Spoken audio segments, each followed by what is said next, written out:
Welcome to the Reform of John podcast. I'm your host for the night, Soaring, and I'm joined with SaiyaSounds, creator of the awesome intro that we have every single episode, and as well as many other songs and covers over the years. So this will be a one-on-one interview with just me and Saya, and then towards the end of the episode, we'll kind of pivot to the next episode talking about purpose. So enough about me. So since you're a guest on this show, first we always like to ask like a little bit about you, and then also kind of how you came up with your use. Well, yeah, no, for sure. Yes. Hello, welcome everyone who's listening to this. So yes, I am SaiyaSounds. Real name is Ram. I'm just put that out there just because some of the internet knows that already. And yeah, so my whole thing is I am a music producer. Have been for God, probably got my start like 17ish years ago. Um, and I've had things featured in games, various YouTube and Twitch channels, and the like. I'd love to score for movies and other things as time goes on. Uh, but yeah, so that's my thing. So I do that, and then that's what I want to do for a career. That's what I'm solely working toward. And then otherwise, my day job is sales, retail, that kind of thing. Uh, yeah. Other than that, let's see. Yeah, I'm originally Midwest born, moved out to the West Coast a couple years ago, really liking it here. But yeah, and then I guess how I came up with the name. So the sounds part was actually fairly new. I used to go by, and I've watched some of your episodes, and so I know it's like any language, like most languages, kind of fair game on the table to a degree. But Yeah, and mainly I mean, raptor. and to be fair, like it's still pretty tame. But the nickname that I had for the longest time was Say a Pimp Hmm. instead. And I carried that one since late high school. So I've been holding on to that name for nearly 20 years. And I only made the conscious decision to switch it to Say Sounds probably in about, oh yeah, this is the last year, just because rebranding it's a process for sure. Um Especially because I already had some music released on yeah, look, I already had some music released under the Say a Pimp name on Spotify, and I can't actually get that over to the new name. So I just now am in control of two different Spotify accounts. But anyway, you're also going to find I am a rambly person, All right. which works. But the way I got the name, the Seiya part comes from my love of, and as I see there, your Dragon Ball Z shirt, like all things Dragon Ball. Back in the day, I would spend a lot of just kind of all nighters or late nights working on high school projects, and I would just have Cartoon Network on. So you get like Adult Swim or Toonami, and happen to run across the show, and it's like, oh, this is that thing I've heard about. But also, coming from an area, and at the time that I did, East Iowa, in the kind of like East rural Iowa in the late 90s, early 2000s, anime was kind of one of those things that, at least societally, was really, I don't want to say looked down upon, but I guess that would probably be the best way to see it. It's like, it's just, that's for kids, it's just cartoons, and if it's not The Simpsons or South Park, then it's for kids. But like I enjoyed a fair bit of anime, so checked it out. Really spoke to me. And if anything, the character that I really fell in love with, even more than Goku, was, if anything, Gohan, and like his son. And when Gohan is specifically a teen, because I started watching the show right after the Cell Saga. So when Gohan's a teenager, he's in high school, Hmm. and he comes up with his superhero persona, the Great Saiyaman, who was just like dorkiness personified, and it's like, this speaks to me on a spiritual level, and so I kind of adopted that. The pimp part of the name, so it depends on who you ask. What people So I can tell you what people thought it came from and where it actually came from are two widely different things, but this actually does relate to where I kind of got my start in music production. So the thing people thought was just because I had taken on a group of friends throughout the 2000s after I was out of high school, just people these were people who were all friends of somebody who was little brother of somebody that I'd gone to high school with, and so they all looked up to me as the older brother, and they're like, "Oh, well, we know you've been with a lot of people, so we kind of assumed." It's like, sure, I guess, but what it really came from, and I do love this story because this was really my spark or my jumping off point as to where I realized like I wanted to get into music production. So like I had taken piano lessons from an early age. I had done that. I had done and I had played the drums. But in high school, I had gotten a hold of some composition software that my band teacher had, and I just started noodling around on it just in my spare time. And I figured, like all this stuff that we play for school band is boring and dumb and it's the same stuff. And it's like, why don't we have any good new music? Because this is before I realized there's such a thing as, copyright. But anyway, um, but I wasn't thinking about that. So I just by ear listened to the song a few times and I made an arrangement of what was really big at the time, Linkin Park's In the End for Pep Band, and just handed this out to everybody without any warning. It's like, okay, practice this. So we all practiced it, and they're like, oh, this is really cool. And we figured if nothing else, this would be a great way to just fill time. And that time came. So there was a pep rally. It just finished up. There were probably about 15, 20 minutes left, and nobody really wanted to go back to classrooms just to run out the day. So I come up to the piano, I start playing the first notes of the song. Rest of the band joins in. The crowd's kind of wondering, okay, is this really happening? And it is. And at first I'm not sure if people have picked up on what we're doing, but when it gets to like the part after the second chorus, the I put my trust in you. I apologize for my horrible singing, but My shower feels the same way. okay, okay, so yeah, kindred spirits on that. But everybody was like standing up in the stands and singing along, and at that point it's like, oh my god, they get it, they get what I'm doing. And like that rush of being like, I arranged this and everyone likes it. That's what had started my spark of wanting to get into composition and arrangement. So where that relates to the pimp part of the name was as I was leaving for the day, there was this one guy in my class who I'm not sure what combination of things he was on, and he was on any combination of things. But he comes up to me, he's like, "Oh my god, man, you're the pimp. You make the music notes. You're yeah." And so that weird, very short, like 5-second interaction stuck with me to this day, and so that's how I came up with that name. Very cool. Yeah, it's always cool to find out how like someone came up with their name. Raptor, his was just he just liked dinosaurs. It was Yep. Raptor, and then the ATX that was something personal, and then Mhm. Angry was I think his was like an old user, and then the last part of his is like the HPG. That's because that was something that him and his brother started. The Oh, half, right, yeah. the half past gaming. Mine was because of Boy Scouts being in the tribe of Mikase. My tribal name led to my Very cool. Yeah, I do remember, yeah, because I listened to the first episode, which by the way, very great, and I do love the subject matter that you guys been covering. And yeah, I do remember hearing that. It's like that's pretty cool. hmm, Um, I changed the pimp part to the sounds part because at that point it's like, well, this is the year of our Lord 2021 at that point. And it's like, maybe this is not truly indicative of who I am. And also such a thing as algorithms and the like. And so yeah, it's like, kind of well, hmm, not a whole lot of people are searching pimp. no, exactly. And I feel unlike some accounts where who's that Octopimp, I think has been a pretty big name on the YouTubes for a while. Like I think unless you were already grandfathered in with crossing some threshold of views or success, then it's a lot harder to make it that way. So, and the idea was actually floated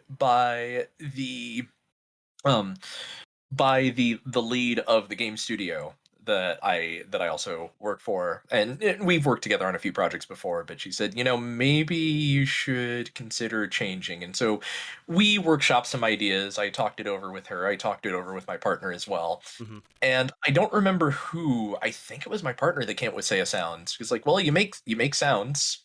And it's like, "Oh, and that's alliterative, and that is definitely my jam." And so there you go. Yeah, I love all things alliteration. Oh yeah. I mean, plus it also makes logo creation in the future easier too. Oh, totally. Yeah. So, okay, so you did band in high school, and that kind of Mhm. the also playing around with the software that your teacher had that kind of led to your love of doing this. What would you say was your first song that you ever created? Like not a cover, but just like your own original song. Oh, I'm glad you asked. And I probably have it somewhere. I might have it on SoundCloud still. If I do, I'll link it to you. If not, I'll find it. But I had yeah, so because I did start in covers for a long time, and it wasn't until I think like late 2005 that I made my first original track. And at that point, I had gotten because I was originally using the scoring software I use is something called Sibelius, which is meant specifically for well, mostly orchestral stuff. They have some very like early MIDI synthy sounds, and it's what you would expect to hear in either a very low budget, like late to or early 2000s game, or just any kind of point and click from the 90s. But I had gotten a hold of FL Studio, which is one of the major digital audio workstations out there that people use. I came across that in the mid 2000s. It was a bit of a learning curve, but I worked with it, and I was getting really into just kind of any form of EDM at that time. So, especially like house music, house and techno. And so I made a song called Suburban Echoes, which was just me noodling around. I don't know how I came up with the name because I didn't even live in the suburbs, just very rural Iowa. But it was just an amalgamation of just various things I had heard.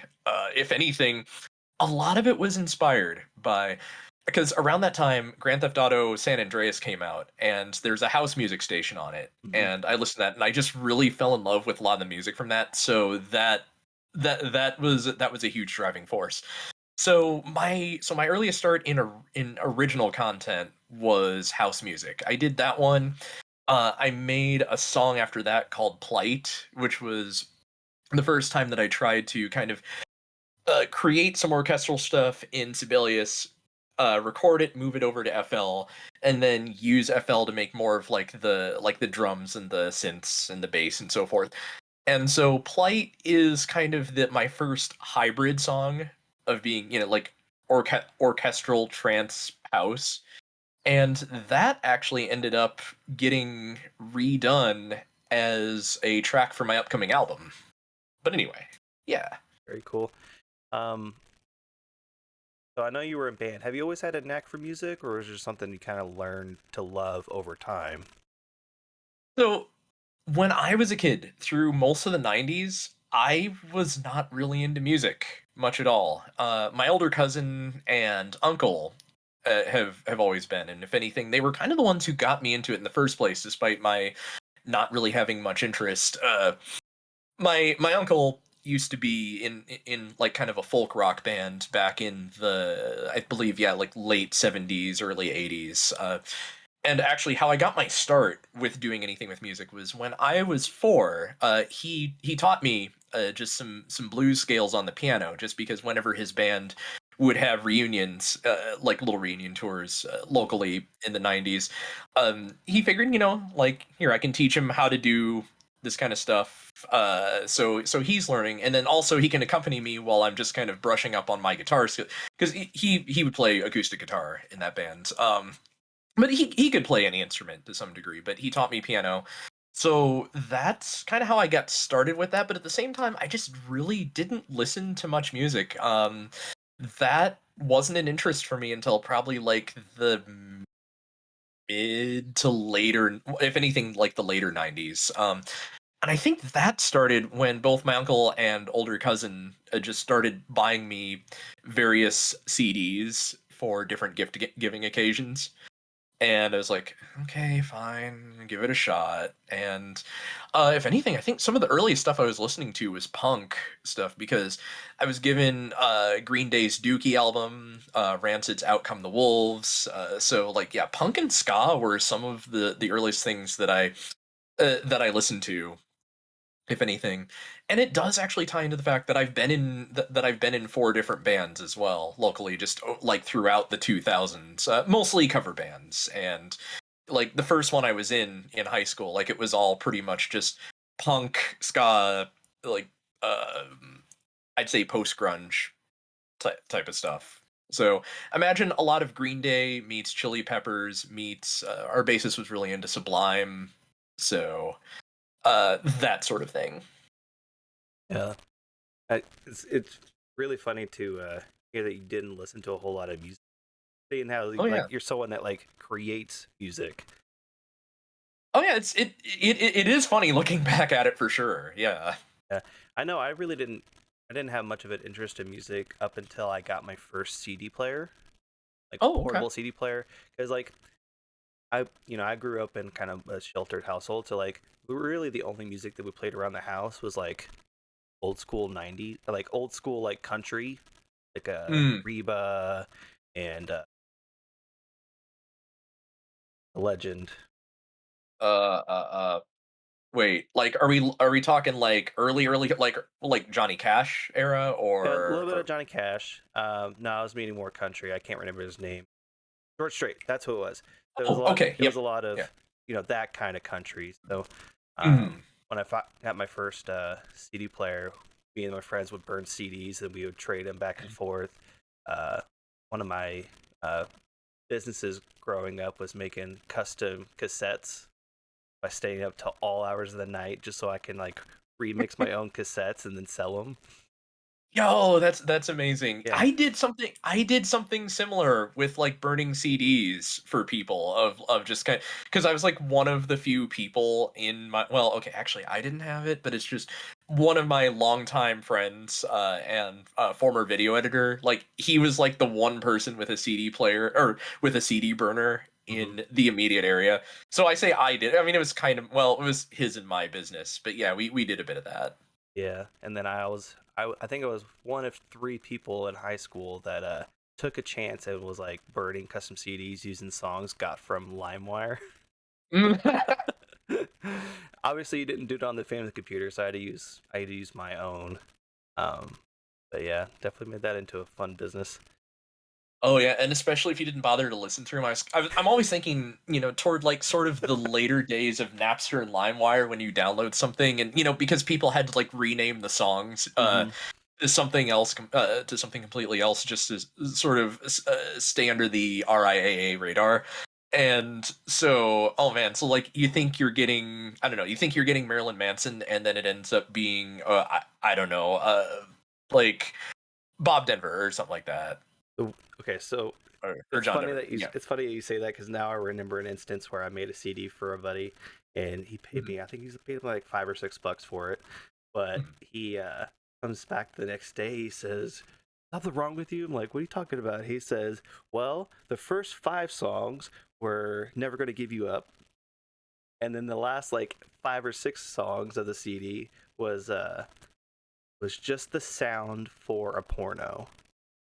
Yo, wait, did you Rickroll before Rickrolling was a thing? I didn't know I did because I just grabbed, like, I saw the name of the song. I said, all right, that's what he wants. Didn't even bother to listen to it. I just put it straight on the CBD. It was so funny. Yo, that is amazing. That is amazing. In hindsight, that's quite hilarious, and I would love to see someone do it now. But now you got Spotify and Apple Music and all that. Oh yeah, it's a lot easier to check that for sure. Hmm. But oh man, but no, it was great. Like it was certainly the Wild West at one point where it's like Yeah, you weren't quite sure what you were getting, but yeah. that was all part of the fun. And if anything, that was sometimes the way to discover new things. Hmm?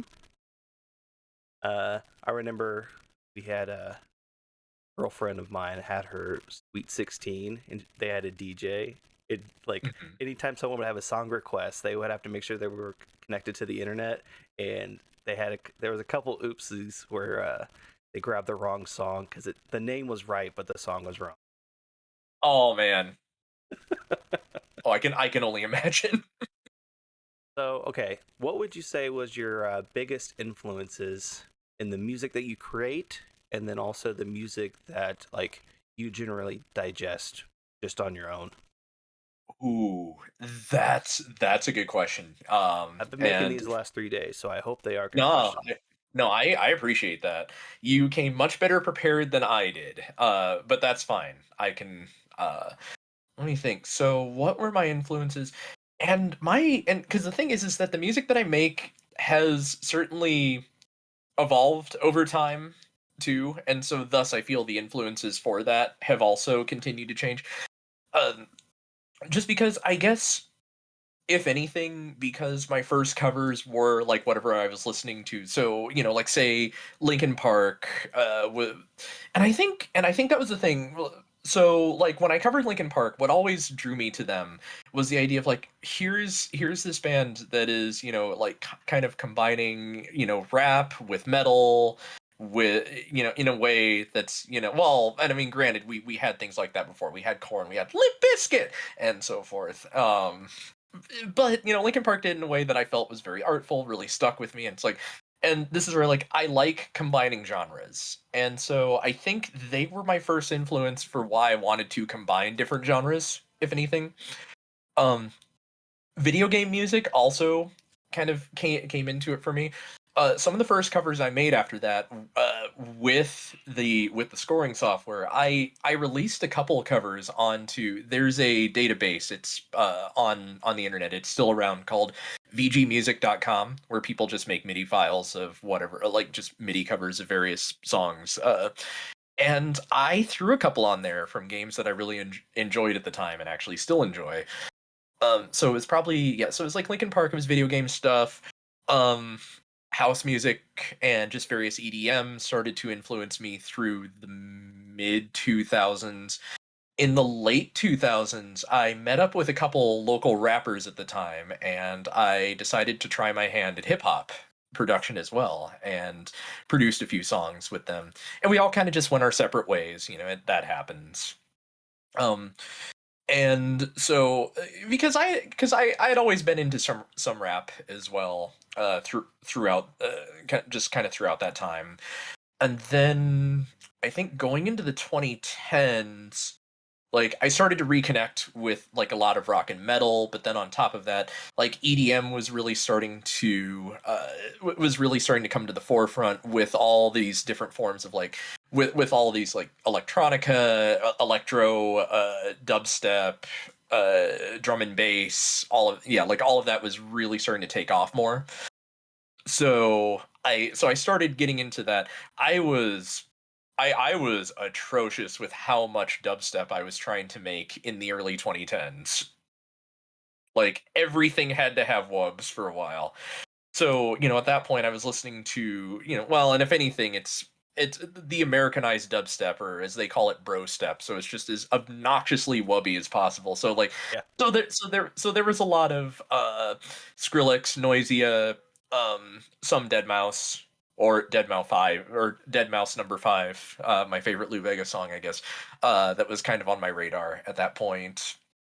Um and yeah, and then actually the big turning point for me, because I had even though I was expanding my sphere, it did seem to be just like a few genres that I tended to gravitate toward, and that's still mostly the case. But in 20 it was yeah late 2013, early 2014, I ran across somebody's Tumblr post, that they were uh, making a game, a visual novel, and it kind of interested me because it's a visual novel where you can date like these YouTube personalities, and it's like looking for a musician.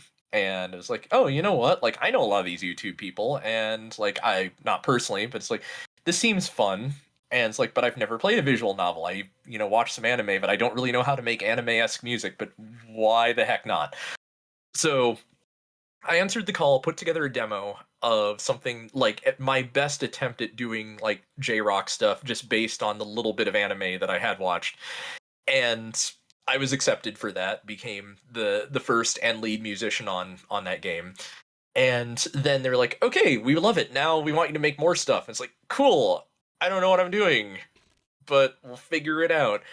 So yeah, I just started looking at different. So I just started looking into sort of like I guess I don't want to really say like I guess contemporary Japanese uh, pop or like just J-pop, J-rock Mm. type compositions. Seeing can I do something like this? But funny enough, the soundtrack for that game is incredibly varied in terms of genres. And so and we had three. Well, I guess technically, well, we had yeah 3 or 4 musicians on there total, and I ended up doing like about 2/3 of the soundtrack. But pretty much almost every song that I made was unlike every other song that I made, and that's when I started to really balloon out in terms of influences. I also started looking into a lot of jazz, just because, if anything, I'm yeah, just because American jazz has I never realized until more recently like how much of an influence that has had in contemporary Japanese music. And it's like, oh my god, like the memes are true. I do indeed like jazz. Yeah. Trying to think of some of my favorite anime songs. End up having jazz. All right. So didn't have this question planned out, but what is your take on electro swing? Electro swing. That is my favorite Funny, genre, by the way. funny you mentioned that.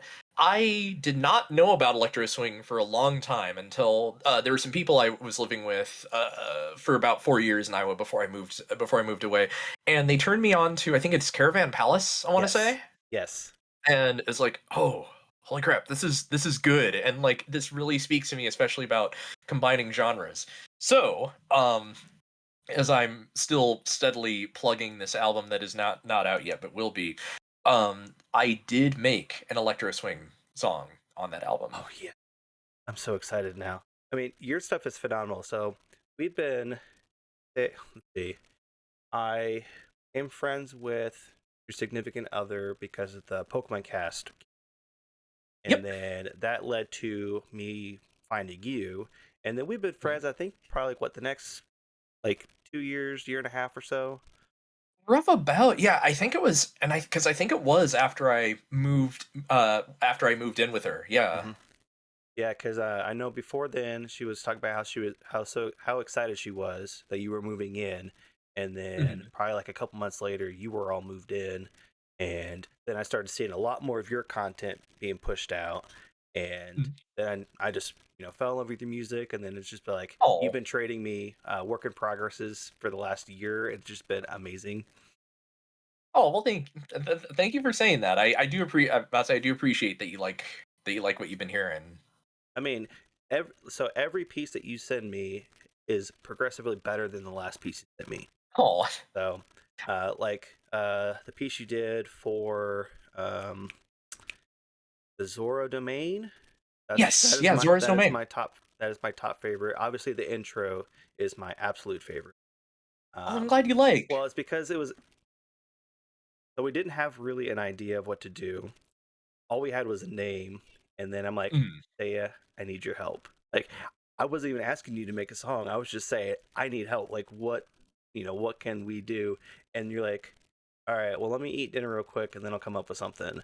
And then like 3 hours later, you had something, and I listened to it. It's like, this is amazing. And you're like, oh, it's not done yet. I'll get back to you tomorrow. And then it was done. I'm like, I didn't even ask him to do that. I was just asking for help.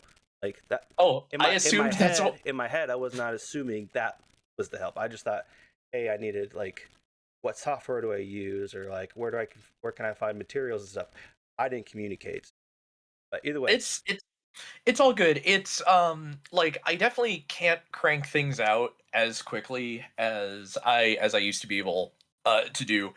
But I'm glad I was still able to do that. It was still a good exercise on that, because I was thinking like, man, you're talking about We Forge On, and I'm thinking, okay, forges, hammers, probably, and then I looked up just like, you know, generic dwarven fortress, like dwarven forge type music on YouTube, and it's like, okay, do something with that. Forge, then I think metal, and I was like, okay, I could do something with metal and like orchestral metal, but it's like that would be the obvious way to go. And then it's like, oh, what if I do like a metal electro kind of thing?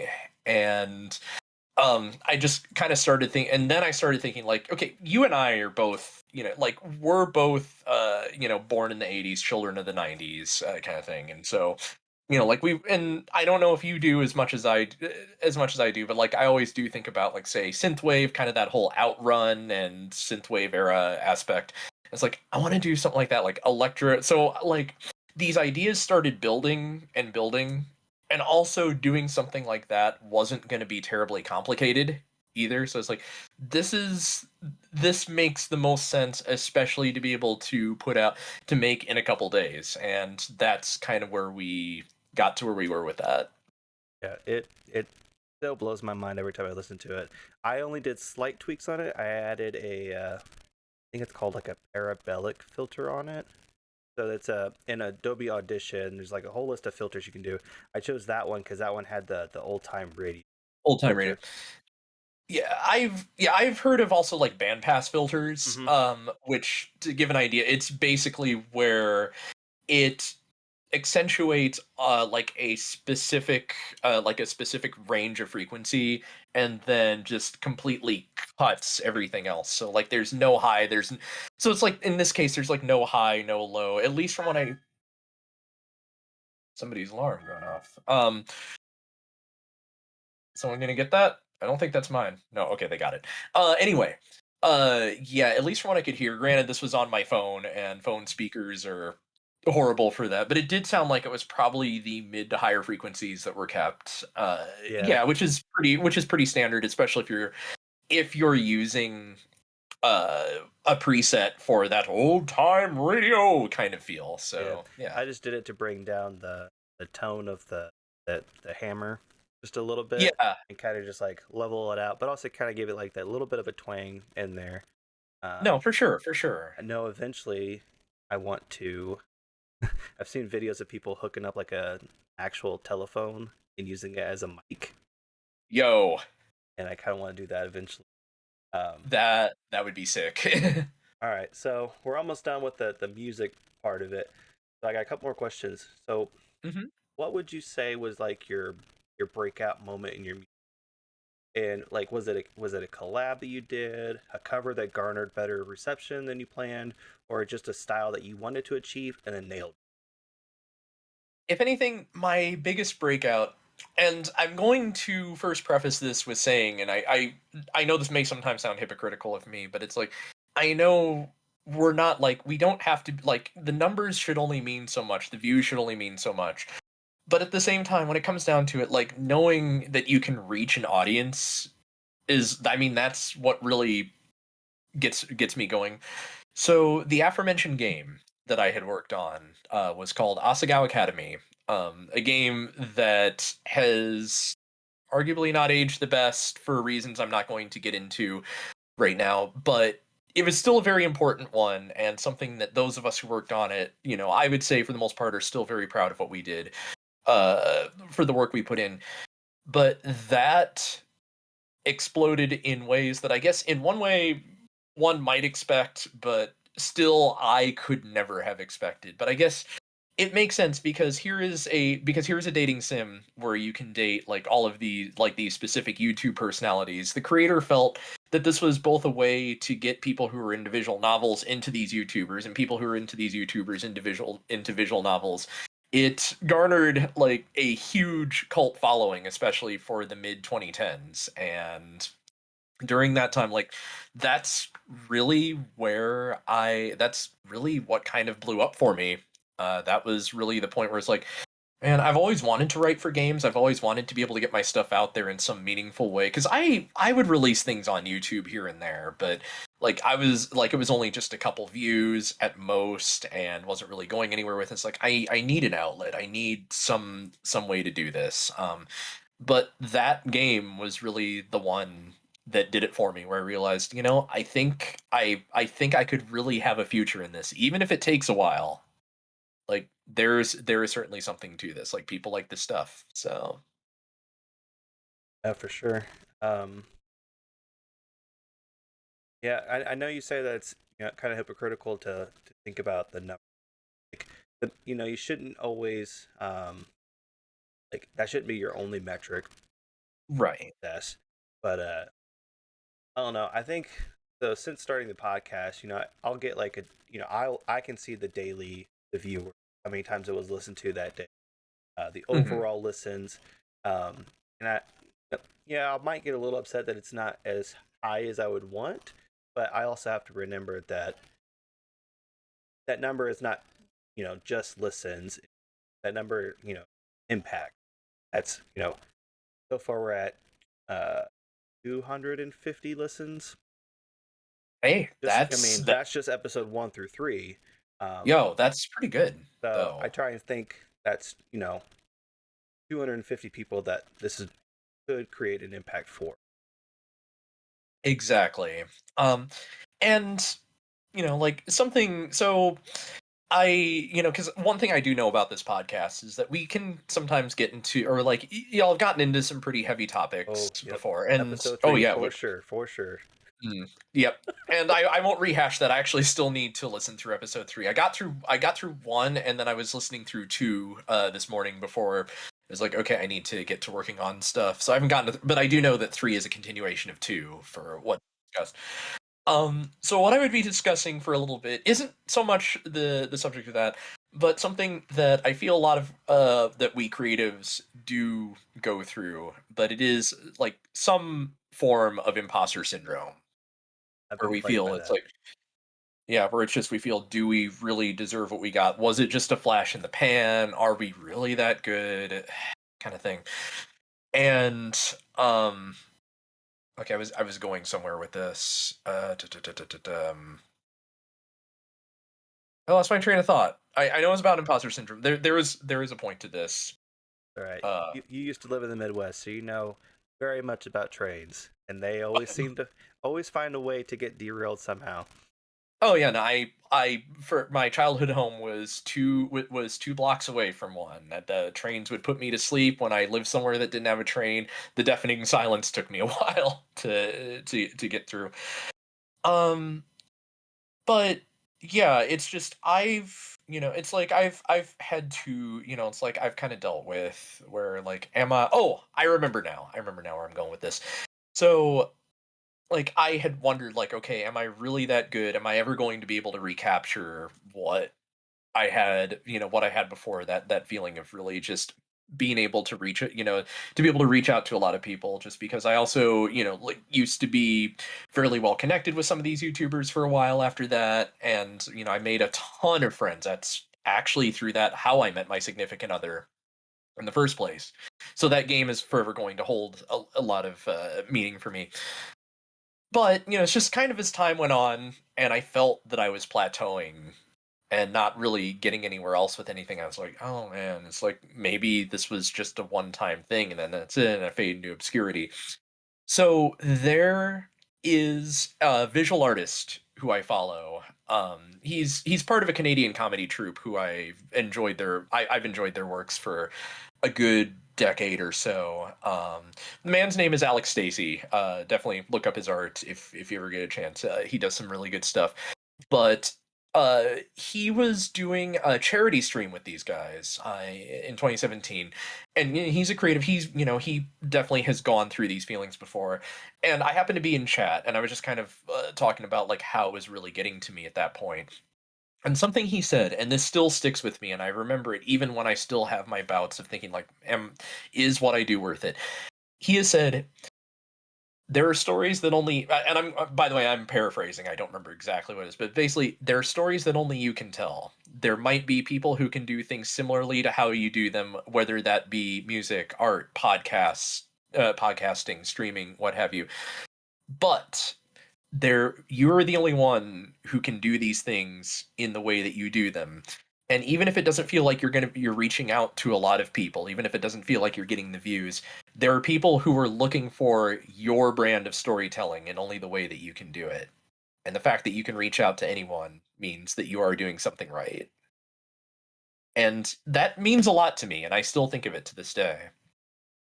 Yeah, I think I said it a couple months ago, but like you are the only you that is out there.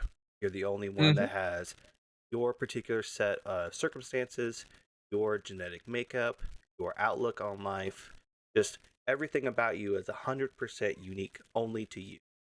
Hmm. And even if you just tell a little bit about your story, that might have some resonance with someone else that might have something similar going on, whether it's something going on in their life, how they were raised, or, just even if it's just like you guys shared the same love for a video game, you being Hmm. able to have using your uniqueness reach some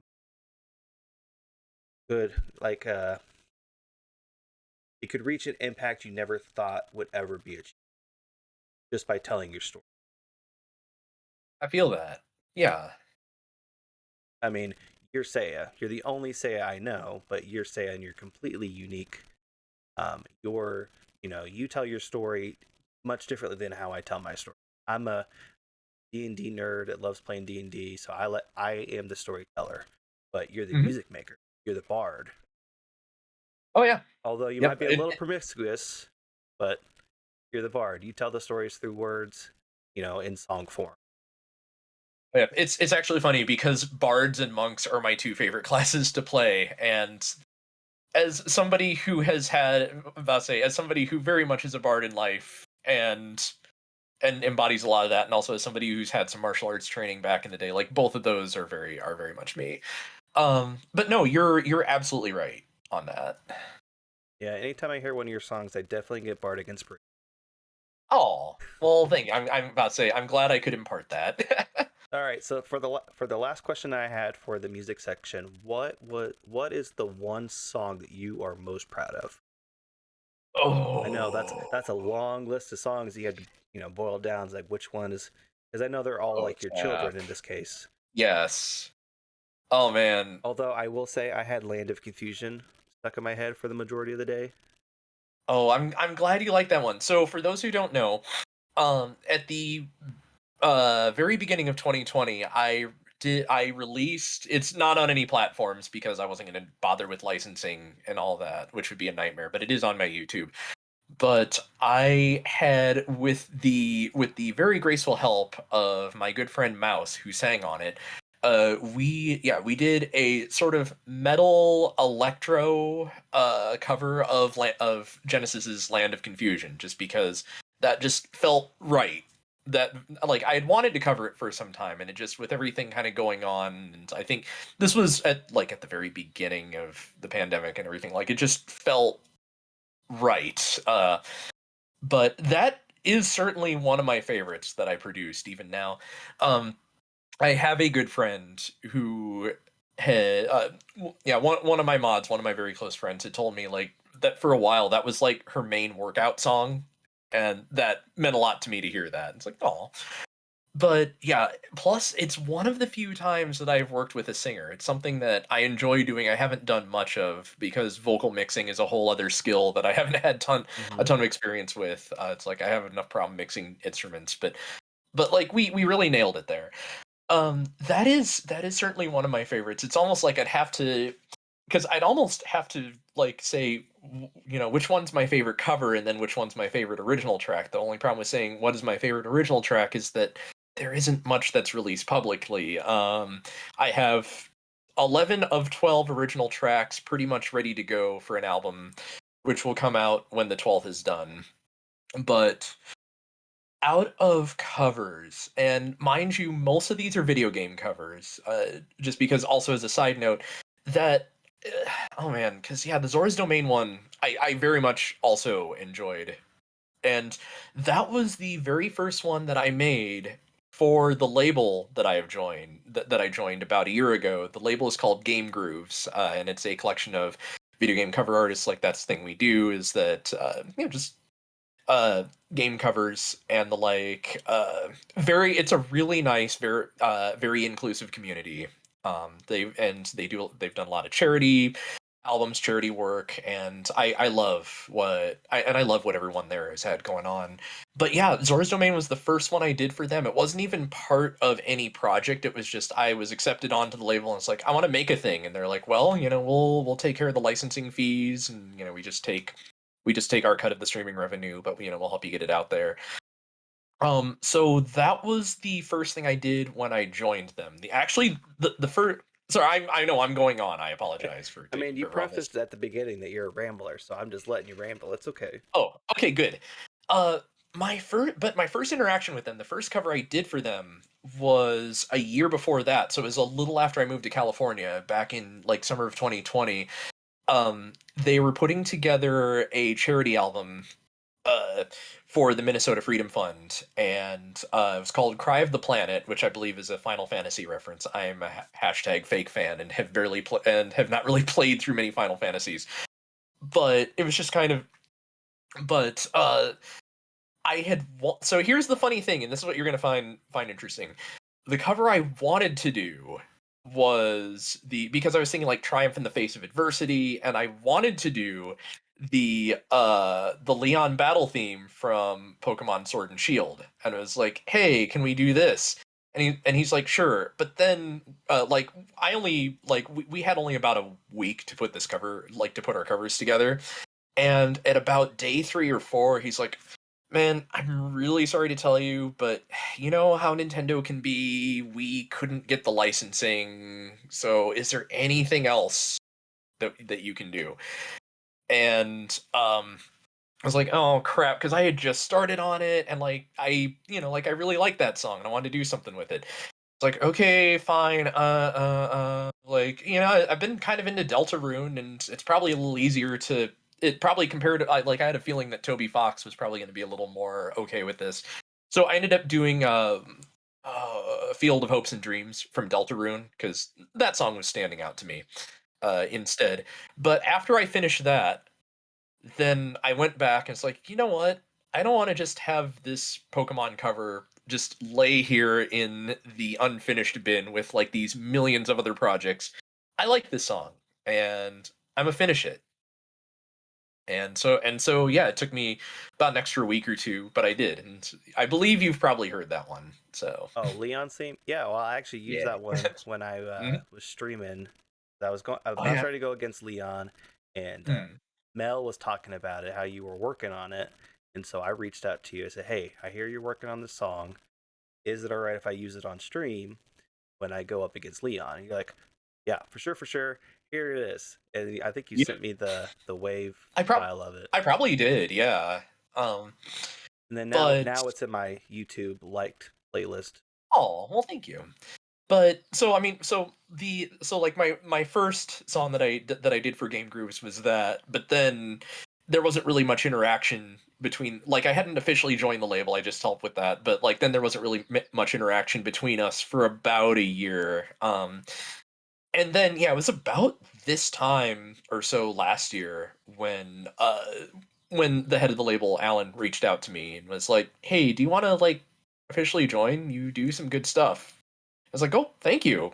Um, and I guess he had kind of waited to reach out to me because like we follow each other on Twitter, and I guess he had seen like I had posted about how it's like, man, I don't have time to do anything because I like 2020 was since I had left my jobs in Iowa and left a lot of the things that had kept me from working on stuff. 2020 was the year that I went hard on working on this album, this thing that I conceptualized back in like 2017, but barely had time to work on because I was working full time. There were other familial obligations, and I barely had time to do it. Like I within maybe 3 years, I cranked out 3 or 4 tracks total, and then in 2020 I was able to do about another 7. And so then when I was more on top of things, I feel like that it was kind of then like last summer then he reached out. So I was overjoyed to finally be part of something where I could actually release covers, get those monetized. That's when I got the Zora's Domain one. So going back to your question, I have not forgotten about what is my favorite. The train's um coming back to the station. it is coming back to the station slowly but surely. We get there. We'll get there. Man, the Leon one, yeah, the Leon one I really like. Oh god, that is a really hard one to ask. Yeah, I think it's gonna either be the Leon one or Zora's Domain. Probably one of those thus far. Uh, just They're both my because they favorite. well, thank you. And also just because both of them do that genre shift thing that I really like. Yeah, and it's not something like I don't know, just Pokemon Sword and Shield was just like a huge change from what we were used to. Mhm. Because I don't know if you can hear this. Do you remember the original Dragon Ball Z theme song? Dun Are dun dun dun dun dun dun dun.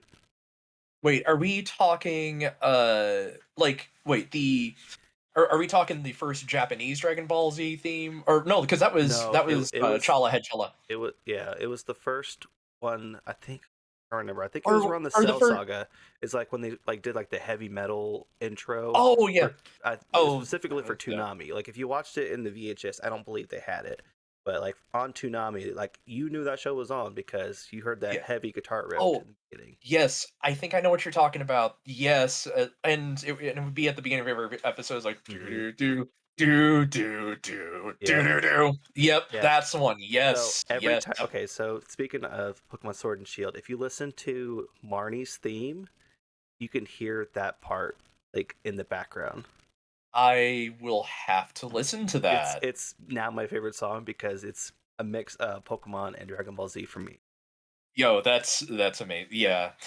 And actually it's funny because for me, like Sword and Shield was certainly different for me because I had only played before that the first two generations of Pokemon. So I had a huge gap in knowledge of Gens 3 through 7.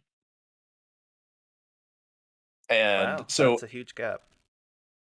8 might as well been just completely alien to me anyway. But no, I really enjoyed it. And That's I don't know, it's like that was kind of the first that I had really gotten back into Pokemon, that's why I wanted to make something to commemorate my love of getting back into it. It also helps that your significant other loves Leo. Yes, yes, something like that. That's another part of the reason and actually that is another part of the reason why I wanted to finish the cover, that was also it's kinda something for her as well. All right, so that was the last question I had for the music section. Yep. So we'll go ahead and pivot over towards content creation. So, Yes. with you being a musician, like, how do you go about making a song?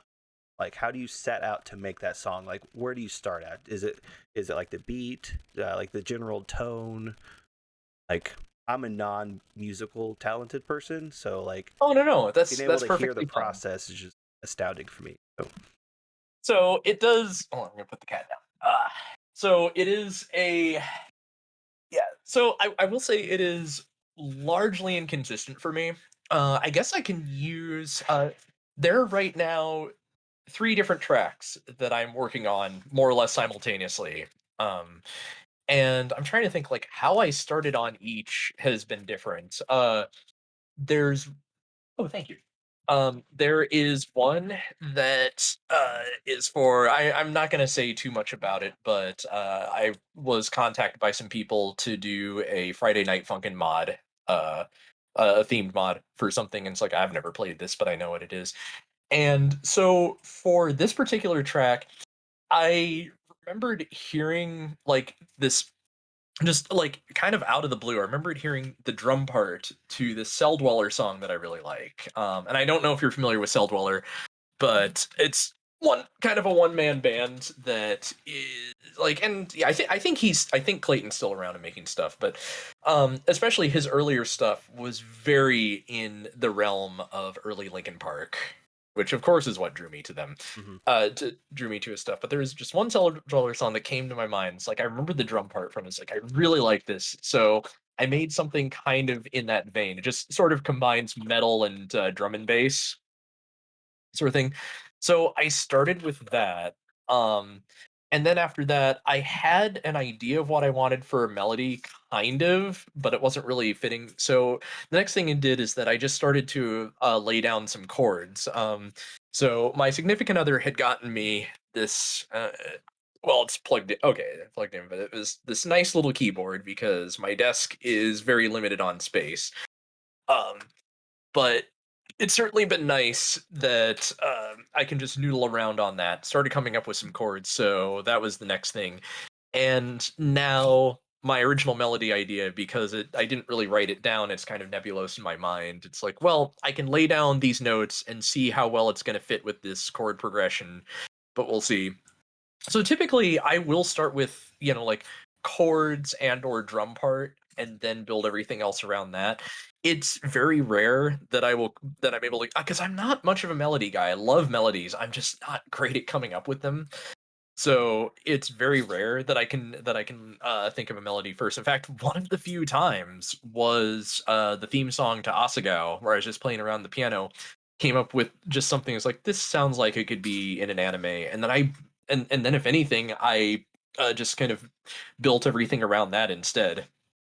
But typically with most things I make, it comes the other way, and I guess part of that just has to do with my EDM background, because at that point a lot of house music, a lot of techno is more about the beat than the melody. Hmm. So that's, I think, why the creative process tends to swing that way.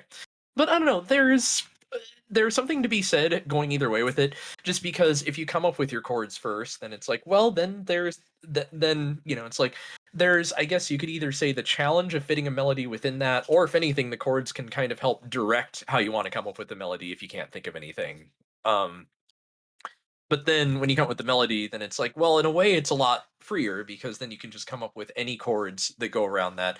And actually, a good example of this is the cover that I did um, along with my friend Tronix for Simple and Clean from Kingdom Hearts. And so, like, that has an established melody, but what I wanted to play with is like, what if we keep the same melody, but I just use completely different chords from the original song in kind of a jazzy way, but that the melody would still fit in. And so there are times where I can just build chords around melodies even in ways that I don't expect. Very cool. So Yeah. yeah, because I'm now getting into like editing audio, not like song or anything, but just with Right, right, doing the right. podcast. So like I have to do everything in a like waveform, and gotta Mhm. make sure people aren't peaking, making sure people aren't too low. So like just being able to hear somebody's process just kind of lays out for me just like what's in. And I don't do Right. music, so always just really cool to hear about uh like a medium that I'm not familiar with, hearing how somebody handles that. But that said, a lot of us music producers do have, like, we do kind of have to wear multiple hats in that field. So it's like, not only are we putting notes down, but we have to figure out, how are things mixed, how are things leveled, are we peaking in certain areas, what frequencies do we need to cut, which ones do we need to raise. So I totally get that as well, for what you're, like, for what you do with like, for editing the podcast, editing audio. So I totally understand. So I don't like to delete anything. So do you ever sometimes, so like let's say a song isn't like working out the way you do, and some people they just like completely scrap it and start fresh. Do you scrap the whole thing, or do you find ways to like reuse what you made for others? Oh, very much the latter. There are, yeah, I will tip, yeah, I will typically, or I should say, it's very rare where I will, like, where I will just get so fed up with the project. Like, I'll admit, there are projects that I'll make where I'm like, I'm not the happiest with this, but I've not really hit a point, except for especially throughout a lot of the 2000s, when I would start things and not finish them. Uh, Anymore, it's been rare where I will completely abandon something. And so I will usually find ways to incorporate parts of it. Like, and I guess if anything, like that Plight song that I made, like, I thought it was good. Like, it was good for its time, but I found ways to incorporate much of it into one of my album tracks, for example. And sometimes I will revisit old projects that were otherwise just kind of abandoned out there on the field and realize, oh hey, like a lot of this I don't think would work now, but here's some really cool elements. Like, man, how did I come up with this? And I will always see what I can salvage, if nothing else. So, besides music, what other forms of content are you currently making or have made? Um, so my YouTube channel, when it started off, was a very mixed bag. Although, if anything, it did kind of start as something sort of music related. I used to be a rock band YouTuber at one time, playing rock band. Before copyright and all that made that a minefield. That's actually why I have a couple of YouTube channels, because I got copyright stricken on my original Say a Pimp channel, and then made a new one because, like, well, if I get a third one, it's like better prepare. Um, so I wasn't really doing Let's Plays per se. I had plans to. I recorded some Let's Play stuff with friends just as that was taking off. Game Grumps had been a big inspiration for me to do that. But didn't really get anything published there. Uh, but I did release just some gaming videos here and there, and actually, um, back around the same time that I was working on Osago, I had been a fan, even though I've not really been a fan of like wrestling itself for some time. Although I used to watch it like way back in the late '90s, early 2000s. I've been a fan of the wrestling games for forever and ever, and just because of like all the stuff with creation you can do. uh there have been a couple series of videos that I released on my YouTube channel where I created various YouTube personalities, and then had them in a tournament against each other, and I threw that on YouTube, and that really started taking off, and it's like, oh man, I could probably do more with this. So, I mean, the majority of my content has been music, and my channel has now laser focused on that. But I do enjoy gaming content as well. And like I also stream on the side from time to time, and that's typically gaming of some kind or another. Yeah, when you have time. Oh yeah, exactly. Yeah, Yeah. like going over like your past month of tweets. Like you'll be talking about music and you're like, "Hey, I got some time. Let's stream." Yep, right. And it's really hard to make a schedule because like, well, if the stars align, I have time with the job, I have time with like if I don't have a million music projects, it's like, yeah, let's do. Why not? Um I know something that I had thought about doing a few times, and maybe I may do it. So another, I don't know if I'd really call it a passion. It's something I enjoy doing, not all the time, but um, I've had a lot of experience cooking. I do enjoy cooking, and I had thought about doing cooking content at one time. I mean, there's nothing wrong with that. I know my wife Oh did yeah, it exactly. a couple times. Oh okay. And then we also have a friend, also a fellow member of the podcast, Angry. Every now and then he'll do a Hmm. cooking. I mean, it pulls in people. I mean, Oh yeah. especially if you're doing like a recipe that's like unique to your family, not something you can just pull off the internet. Like it's something like maybe grandma came up with, and then wanted to pass it down. Or even if it's Right. just doing like different cultures, like what Faith did. She did um, I think she did curry on one of her Ooh. streams, Ooh, neat. and Do you know what kind of curry? ask Or her real quick. Yeah, I know.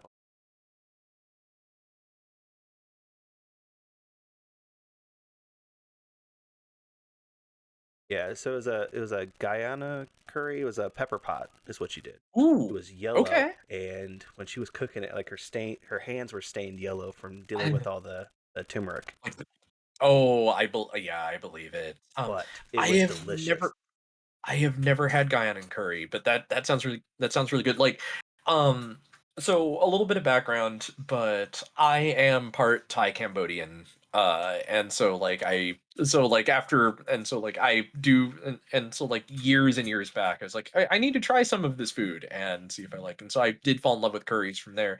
I have an aunt who's from India, and so who used to live in my hometown. So I would usually go over to, like Fridays after school. I would go over stay with her and my uncle. It's actually the same like her husband's the guy who got me into music in the first place. But they would usually cook any number of Indian curries, and so I am, I don't know if I would say an aficionado, but I am certainly a curry enjoyer. Yeah. I would definitely encourage you to pursue the cooking thing. Like if it's a even if it's just like a remote passion of yours, Yeah. at least give it a shot. Won't hurt anything to try.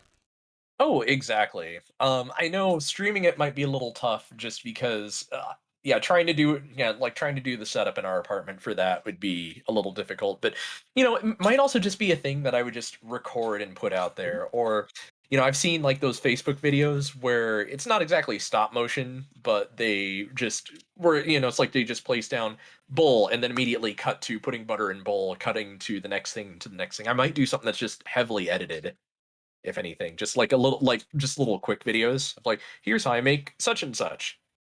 Yeah. I mean, I know cooking videos are definitely popular. TikTok and like Instagram Reels. Mhm. Yeah, definitely something to look into. And everyone's been telling me I need to do more with TikTok and like advertise myself on there. And it's like, aside from music, it's like just show. I mean, ooh, that'd be an idea. Just do like a cooking thing, but then put my music behind it as a way. Ooh, ooh. They're not bad ideas. No, definitely not. Okay, so I had two more questions for the content creation, and then we'll pivot over to purpose. Um, Yes. so first, so I'll start with this one, and then the next one will kind of go towards purpose. If you could do any collab, what would you do, and who would you collab? Oh, I could do any collab. And I do have a few in the pipeline that I'm going to be working on when I can. Um, so actually, trying to think. Let's see, there's a and I don't mind putting this out there, but there's a singer that I've worked with a couple times, and we have a couple covers on YouTube. Her name is Tedo Dash, but we did a cover of a song from Animal Crossing, then we did an Evanescence cover, and we have plans to do a cover of Roundabout by Yes, and I plan on doing it in very like kind of Eurobeat initial D style. So that's something I want to do. But there is somebody that I want to work that I do plan on working with, and like if we can find the time. So she's in my server. Great metal musician. She goes by Katie Scary, and she does like a lot of metal. It's funny because her two big things are metal and lo-fi, which like you wouldn't think would be, but she's great at both. Um, and she's done some phenomenal stuff, and I need to shout her out. Definitely worth checking out. She does this cover of the Anka dance theme, which I love. But I have been wanting, and I floated the idea at one point, just when we both have time. Like she's been working on her album, I've been working on mine and other things. But I have a couple pop songs from the late '90s, early 2000s that I really want to metalify, like just kind of power metal. And she is the one, like like she is top of my list for who I'd love to have for that to sing on, also do guitar and like um so so let's see. So there's her. I have another friend, because I've made a lot of friends in the musician circle. Somebody else to check out. Their name is, and I'm probably going to be butchering this, and I apologize. I apologize to them if I do, if they hear this. But uh, what is it? Gabriel Personelli, I believe, is their name. Uh, and they do like a lot of kind of anime meets sort of shoegazy type stuff. It's this weird, very light rock meets like J-pop sort of feel. It's a very eclectic sound, and I'd love to do something with them. I don't know what, but I think I just want to absorb their style into my own because that's what I. There was somebody who was telling me that, and they did not mean this as an insult. If anything, it's just something that some of us are. But they said that I would be what they call a style chameleon, where it's just, and I see it as like I'm kind of a jack of all trades. I may not be good at any, I may not have mastered any one genre, but I just like to absorb as many genres as I can and recreate them the best I can. Um, but I would love to work with them. A, to work with them because their stuff's amazing. But then B, to be able to kind of learn how they tick, how they make what they make, and incorporate that into my own into my own work. Another person I would love to. Oh, I know. I keep going on about people I would love to collab with. Uh, somebody else and somebody else to definitely check out. Her name's Lacey Johnson. She's kind of she's the self-proclaimed keytar queen. She makes like a lot of power metal keytar type stuff. Um, I think she recently released a Metroid album or something like that. I'll have to see, but like I'd love to do something with her as well. So there are quite a few people that I would love to collab with. Um, but yeah, that's like those are the names that come to mind off the top of my head. Very cool. Well, I would definitely love to see any of that come in the future for sure. Hmm. All right. So this question is a little bit hard to answer, just because I know we all deal with it. But how do you specifically handle burn? Oh, yeah, that is a good one. Um, because yeah, I would be lying if I've said that I've never experienced burnout. I do from time to time, and it was a lot worse for me from the years of 2017 to 2020 because Asagawa had just blown up. I wanted to strike while the iron was hot, but I had also just gotten promoted to a full-time management position. So it was the time that I needed to release things, but I also did not have time to do anything. So I kept scrambling to catch up. I was just like with my few waking moments that I wasn't working or dealing with anything else. I was trying to create music, and it was getting to the point that it was not just mentally but physically hurting me. I was like, I need to press on. I need because I want to I want to make my mark. I want to get my stuff out there. I also don't want to, didn't want to have to be, in retail the rest of my life. Um so I guess I kind of deal with burnout in stages when I feel it. My first instinct, and this is both I've been told this is probably both my greatest strength and my greatest weakness, but I am a stubborn person. And to a degree I can power through it thinking like I need to get stuff out there. I need to.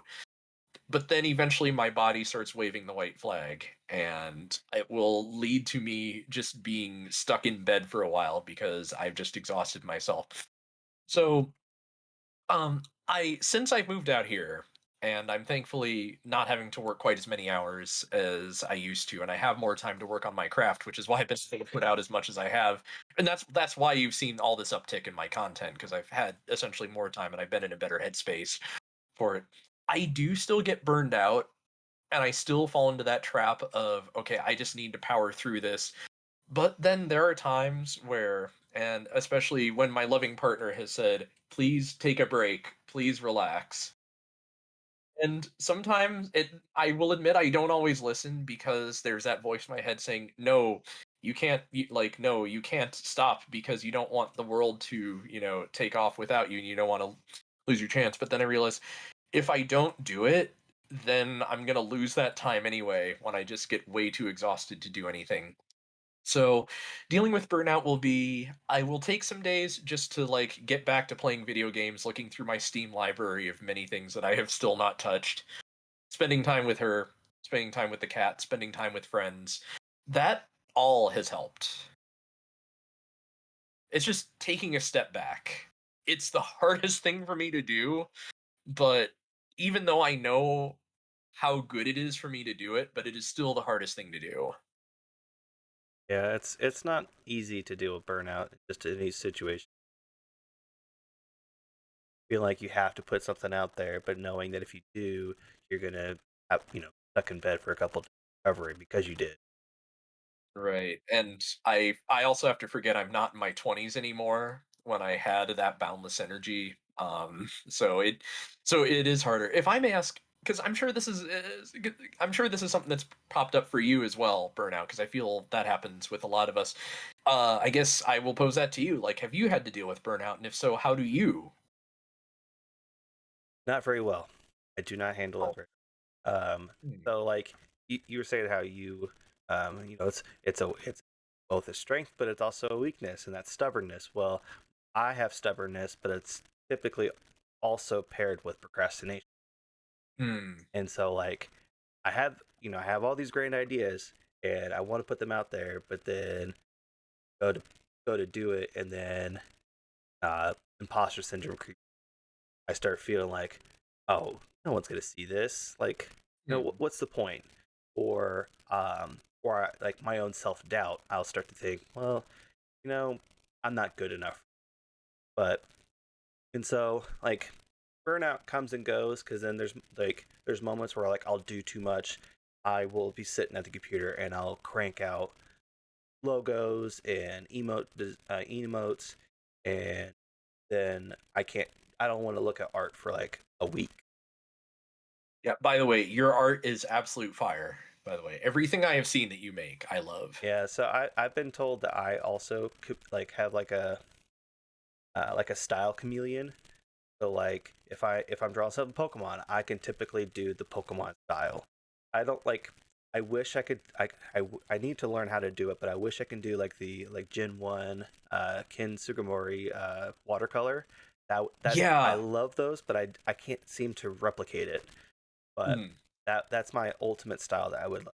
But like, I can like I've done a couple Dragon Ball pieces for a friend of mine, Raptor. He's favorite Hmm. character is Vegeta, so I've done it's like an amalgamation. So it's like Raptor meets Vegeta, and so we call it the I Prince of all Raptors.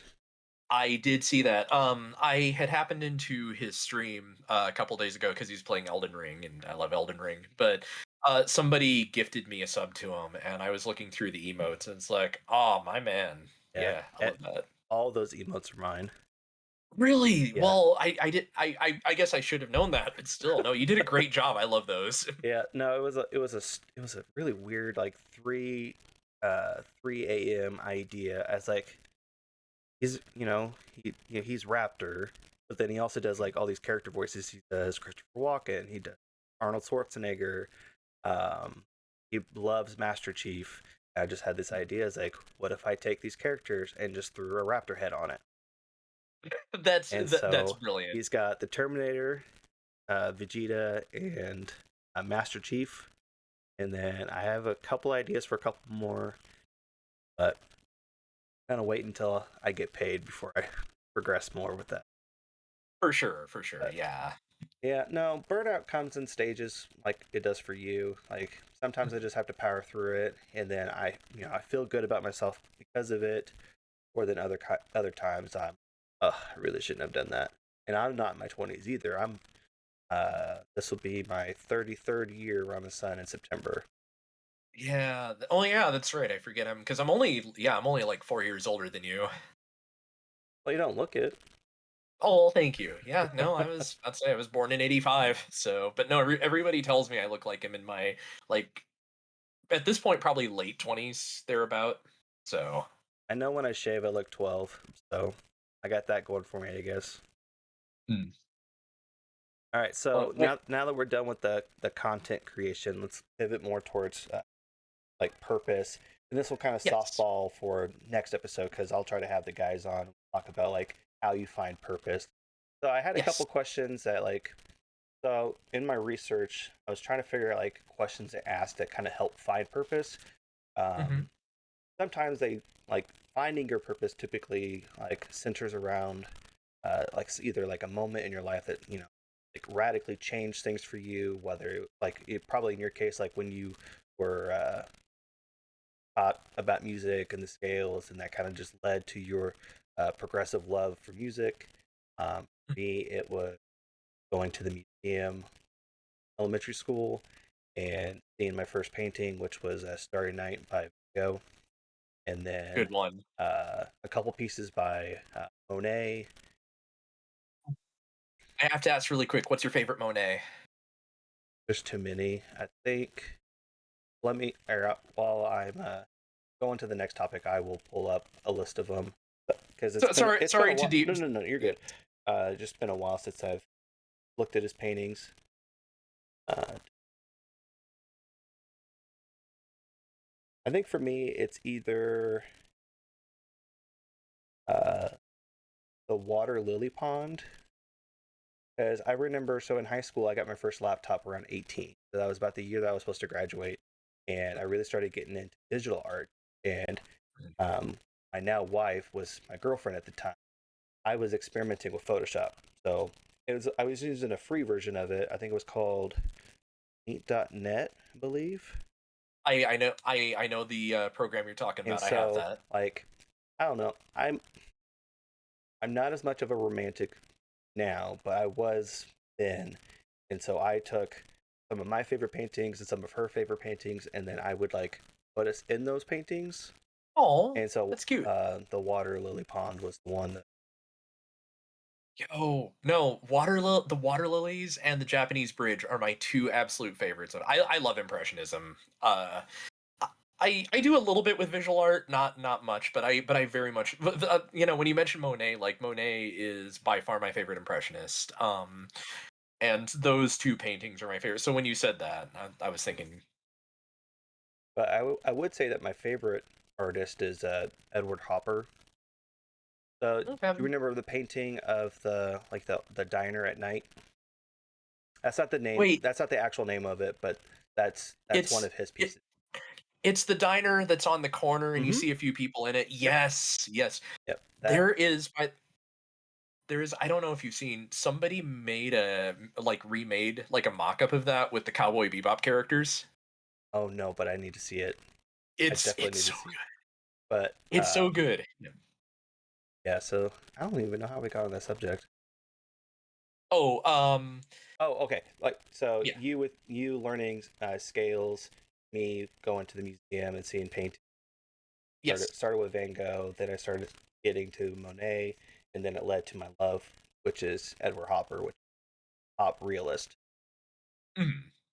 Um, so like so besides the example you gave me earlier, what would you say would be like a defining or pivotal moment in your life that changed forever?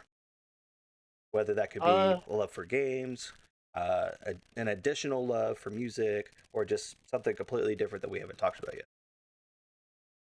I mean, if I am gonna be real, like really the two defining moments for me, which happen to be defining moments for my musicianship, were both the Linkin Park thing from about 20 years ago and then Asagao. And like because part of it's just I've always wanted to leave my mark on the world. I've always wanted to be able to release things and show like, oh hey, you know, people like this.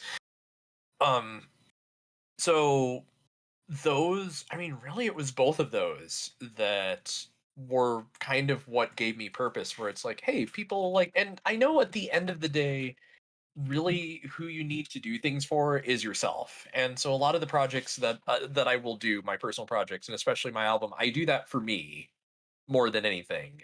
But what really gave me that sense of purpose of like I love to create was knowing like, hey, you know, like this is reaching at least one person and people like this. Yeah. So I'll pivot the next question by just saying like, so too often men will place their quote unquote purpose in their jobs, um, Mm. and that kind of means that it's the thing that they do to provide. It's build relationship with coworkers. They're pushed to succeed for the benefit of of their company. Like Hmm. a lot of men, like their singular purpose typically is their job. Their job. Yep. So for you, And that upward mobility. Yeah. besides work, how do you find your purpose? Um well, and I am gonna back this up a bit and say that there was a period of time that I fell very much into that with my 9 to 5 job where I felt that well when I kind of came into that position I felt like okay I have to because I had always been sort of an overachiever and felt like okay not only do I have to work on music but I need to do as well as I can on this job and I was going to try to climb and I was going to somehow try to climb that corporate ladder as well which led to burnout very quickly So no, I certainly fell into feeling like, no, I need to do this. This is how I get more money so that I can not so that I will have more time without realizing, well, there goes all my time. Um so a lot of my purpose does come through my music because at least that's where I feel I have much more control, and I feel that I'm actually doing things that I can be proud of and that are for me. So I guess to a degree, yes, my purpose come I do feel that my purpose comes through work, but it comes through the work that I'm it comes through the work that I have more control over, the work that I specialize in, the work that I am more proud of. I'm sorry if that's not much of an answer, Oh no, that's all but right. yeah.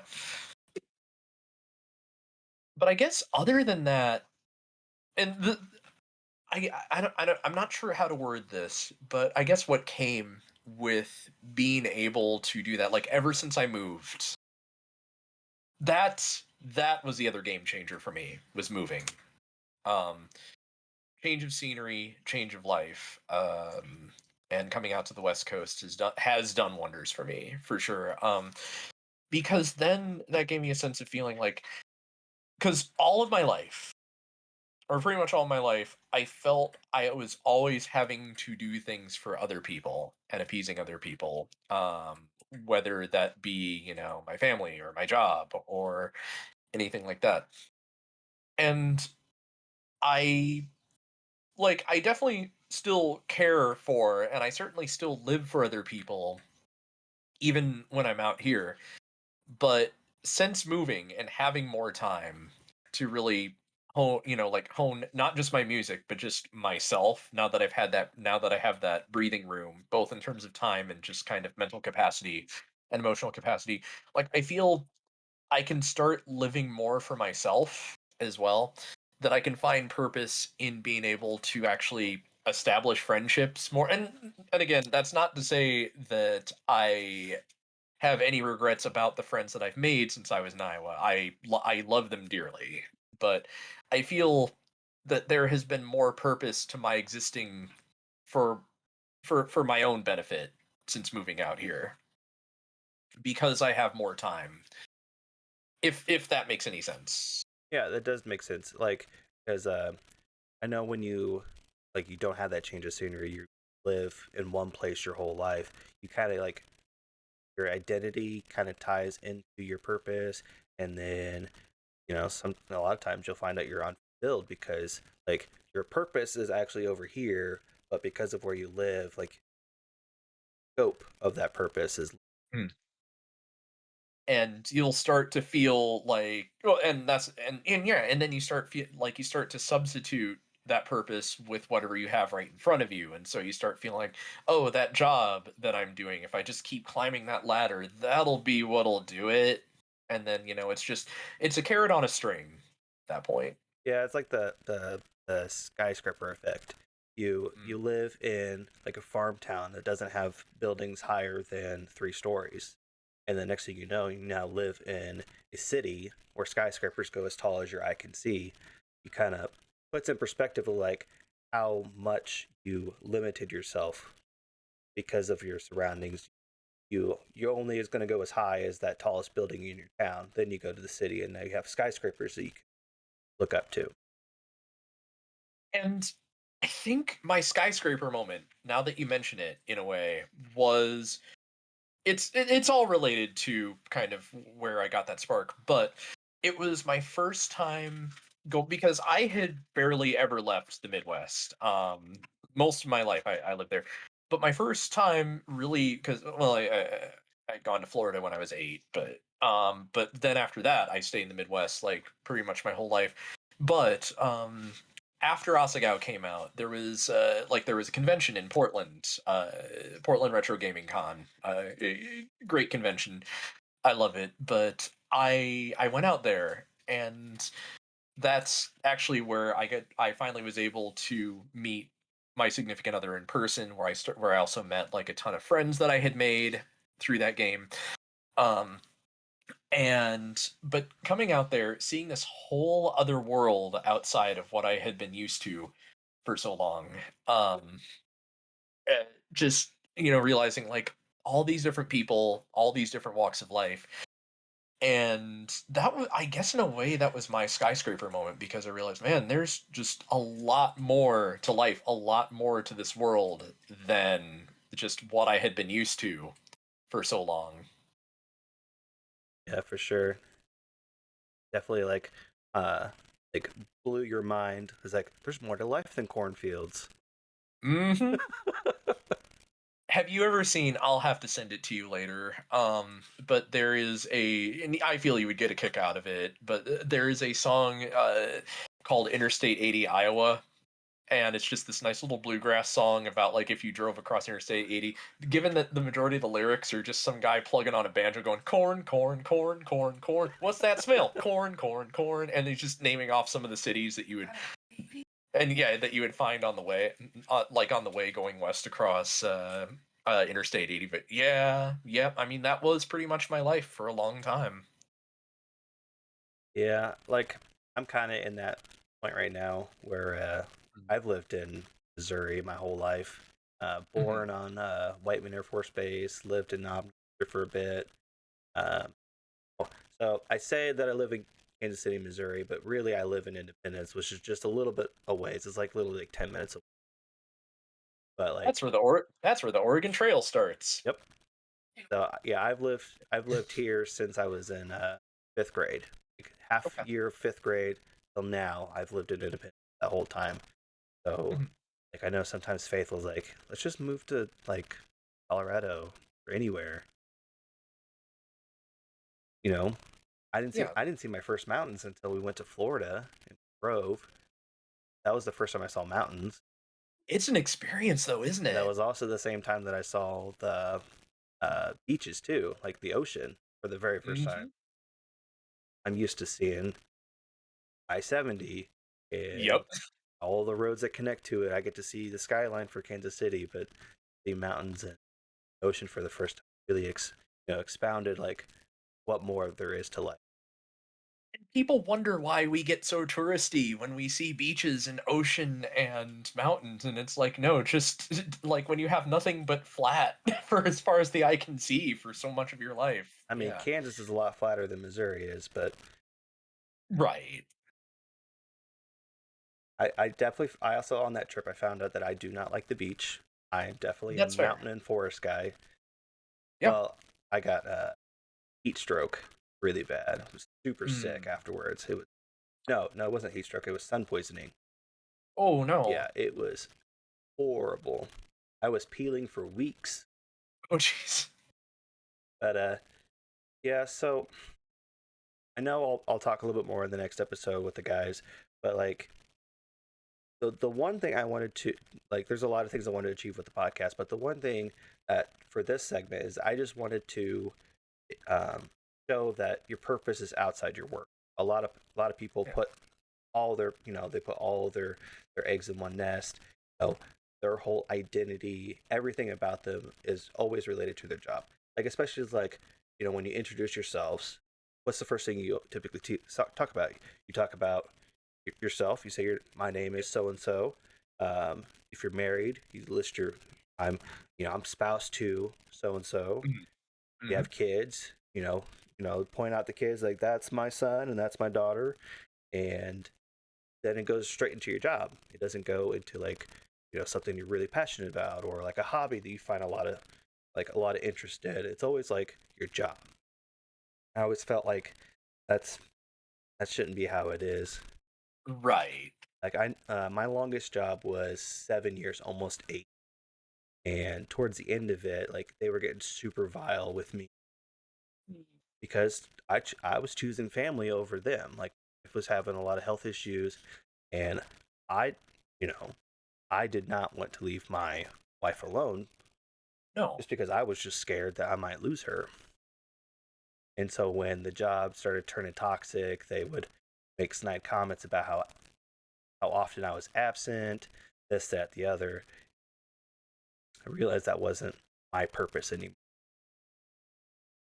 I do actually, I do remember because I think I do remember like following you Mm-hmm. on Twitter at that point when you were talking about that, and just when you were finally able to get out of that, like I heaved a huge sigh of relief because Yeah. I get that. So, And yeah, I just want other guys to know that your identity, your self worth is not in your. no, completely agree. Like, it is true, there are some times where I almost feel that I probably do there are times even now, I do probably throw almost too much of my self-worth into my music, and part of that comes from the fact that that is something that I can take pride in as opposed to the retail and sales work that I have done for like the crushing retail and sales work that I have done for years and years and years. Um because at least I'm creating something. But that is the thing is that like it is certainly like it is both my work and my passion. At least music is. But I also know that yeah, like even relying completely on that for worth is not always the healthiest thing either. Like you do have to find just what it is that helps you to live day by day. Sure. Uh, so so outside of music, Mhm, outside of your work, is there any mhm. hobbies that you enjoy or want to get into? I know for me, it's I want to do more model kits. I just have to have the Ooh. money. Um I think for me, like I want to get back into working out. It's a thing that I used to do, and I just want to do it just for that. Well, a because I'm getting older, but I want to get back into that. I had back when I was in high school, I had started taking taekwondo. A very good friend of mine is, I believe, third degree black belt. That's what he achieved before he kind of stopped for a while. And we would spar, and he would help teach me. But it's like I kind of want to get back into that at some point. Like we were even sort of developing a kind of hybrid martial art of like that and karate and also because I was really into breakdancing, which by the way is a little aside, I used to run with a breakdancing crew for a little bit in the mid 2000s doing music for them. But and I used to do a bit of breakdancing, but it's also like I was really into capoeira because of that. Yeah, And it's like I don't know if I still have I don't know if I still have that limberness, that flexibility, but I would like to get that back. Certainly. that would definitely be good. Yeah, getting old sucks. Oh yeah. Yeah, it's definitely not for the faint of heart for sure. I know I've been trying to do like nightly walks just so that I make sure I hit my 15,000 steps for the day. Right. So I need to be more consistent. We did it last night. Yeah, so that's what I do. I like model kits. I also love D&D. Oh yeah. Love D and I D. I need to play yeah. another game. Yeah, I do miss doing D&D, and it's like I'd like it's been hard to find time now, but when I was still in Iowa, there was a group that I ran with. It was mostly coworkers at the time. And we did one session for about oh god, about 8 years. It was from like 2012 to 2020 when I left. Um, but or yeah, we had, or I should say, one campaign that went that far. We started in fourth edition, and it was first like a DM, like the DM, like the DM, and like three of us, and then like three more joined. And that was great. That's actually, and so like my first character, for that was a monk. Um, which like I do that thing where I base characters off me, and that wonderful thing where I even name the characters after myself. So that guy's called Ramdao, and who is pretty much just anime personified, and the DM would always put up with all of my tomfoolery, and he's like, okay, fine, but he could roll with it. But I do miss those. I wish that they would be down for doing remote sessions, but I do get that he just prefers everybody being in person, and I totally understand that.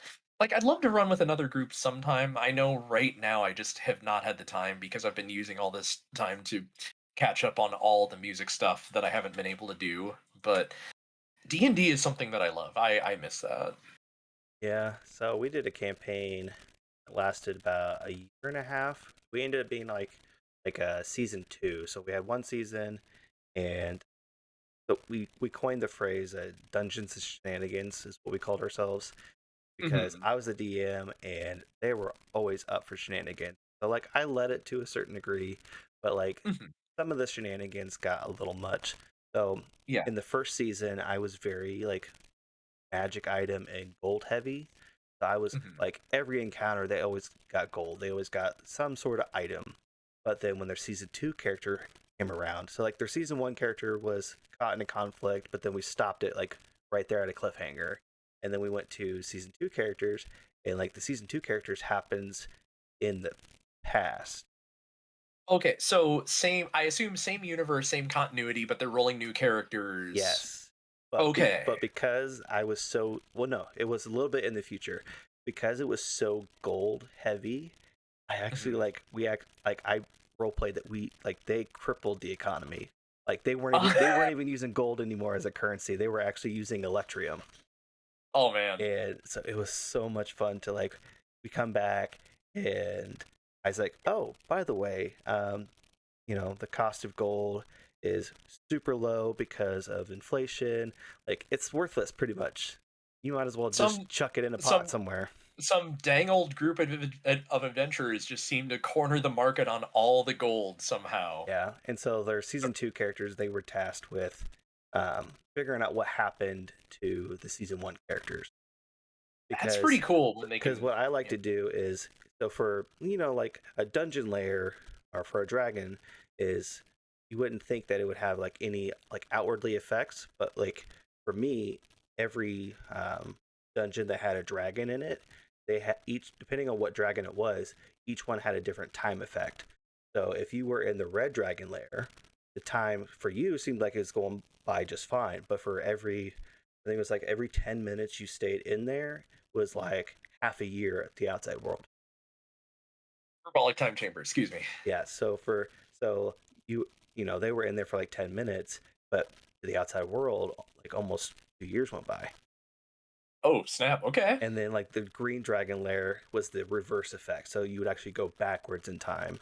The Oh. black dragon, um, if you went in there, you just died instantly because at that point you didn't even like, exist anymore. It was like almost Okay. like So it's it just an. erased you from continuity.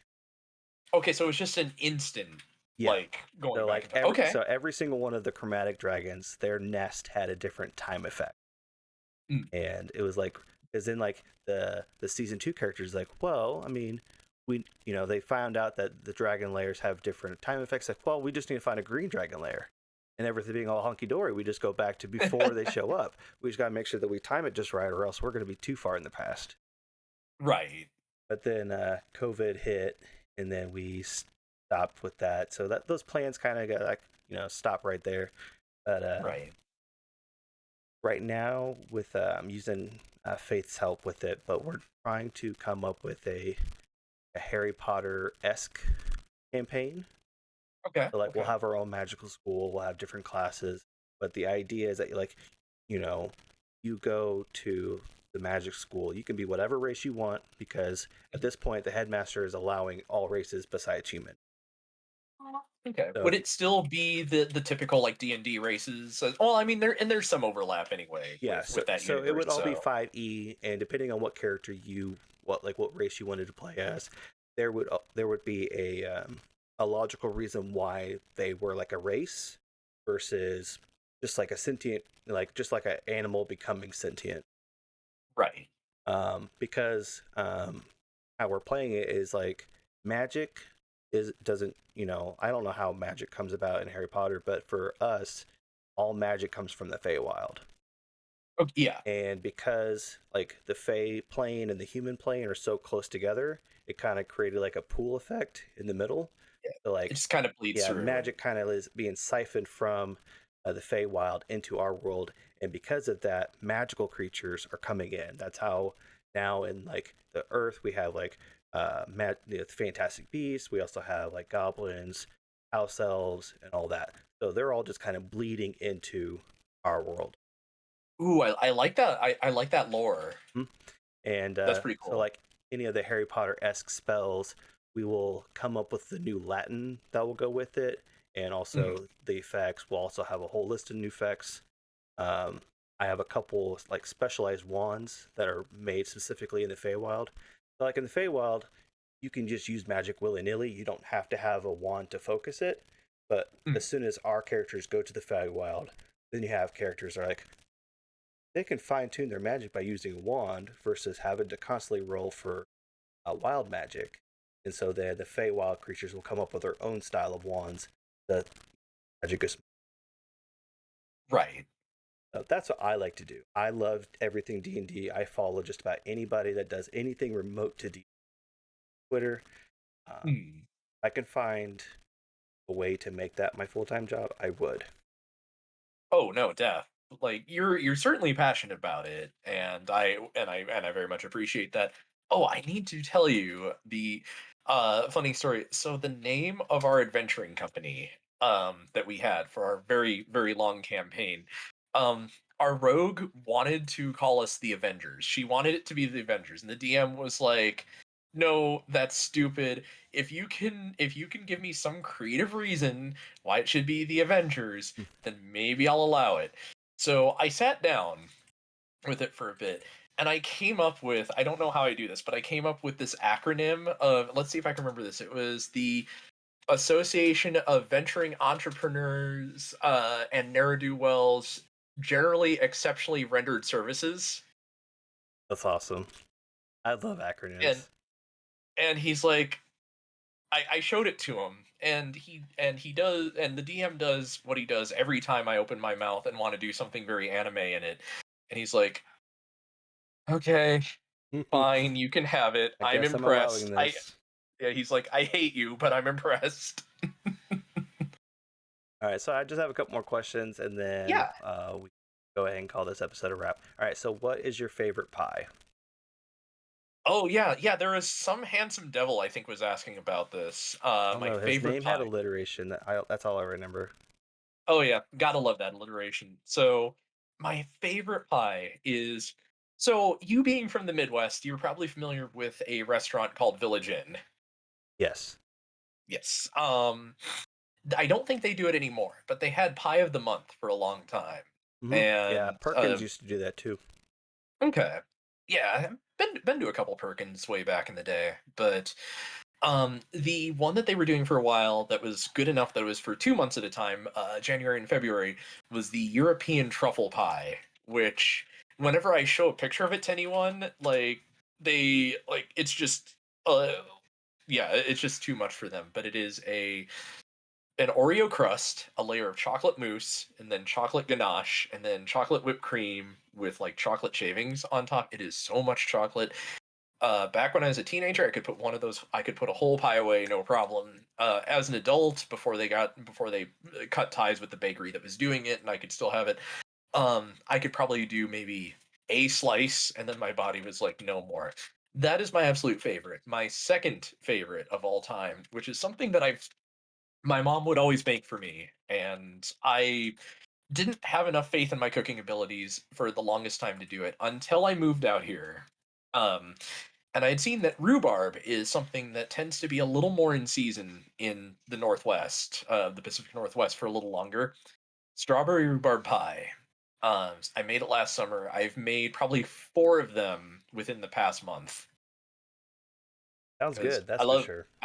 I love sour or tart things, and so it's like, yeah, it's just strawberries. I cut up some rhubarb, put that in a bowl with some sugar, salt, what is it? You can use tapioca, but cornstarch works as well for thickening. And then I also zest an orange and put in, and then also juice the orange, put some of that in, so that adds a little bit more. Uh, yeah, so that adds a little extra layer to it. My partner prefers things sweet. I prefer things very sour and tart. So recipe calls for anywhere from 3/4 to a cup of sugar. I tend to go more for the 3/4. She prefers the cup, but all the same. Strawberry rhubarb, very close second for me from the like absolute chocolate nightmare that I love. I know it's a very simple pie, but it's the one that I always appreciate when my wife. Yeah, it's kind of similar to the truffle pie you were talking about. Oreo Mhm. crust, chocolate pudding, whipped topping on top. It Yo, very that's simple, no. very simple. I can No, that's amazing too. I can still put a whole one away given the chance. Now, will my Mhm. stomach like me? No. Will my wife That's like me because of the gastral stuff that comes with it? right. But I still always appreciate when she makes. That's a problem for future soaring. Yep, very much so. All right, Mhm, so I'm a gamer. You're a gamer.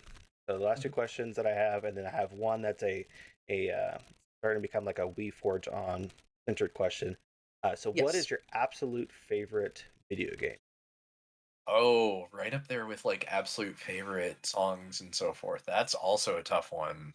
Man, If you okay. can't come up with just like a singular game, favorite series could also work. Favorite series. No, that's fair. Okay, let me think. Um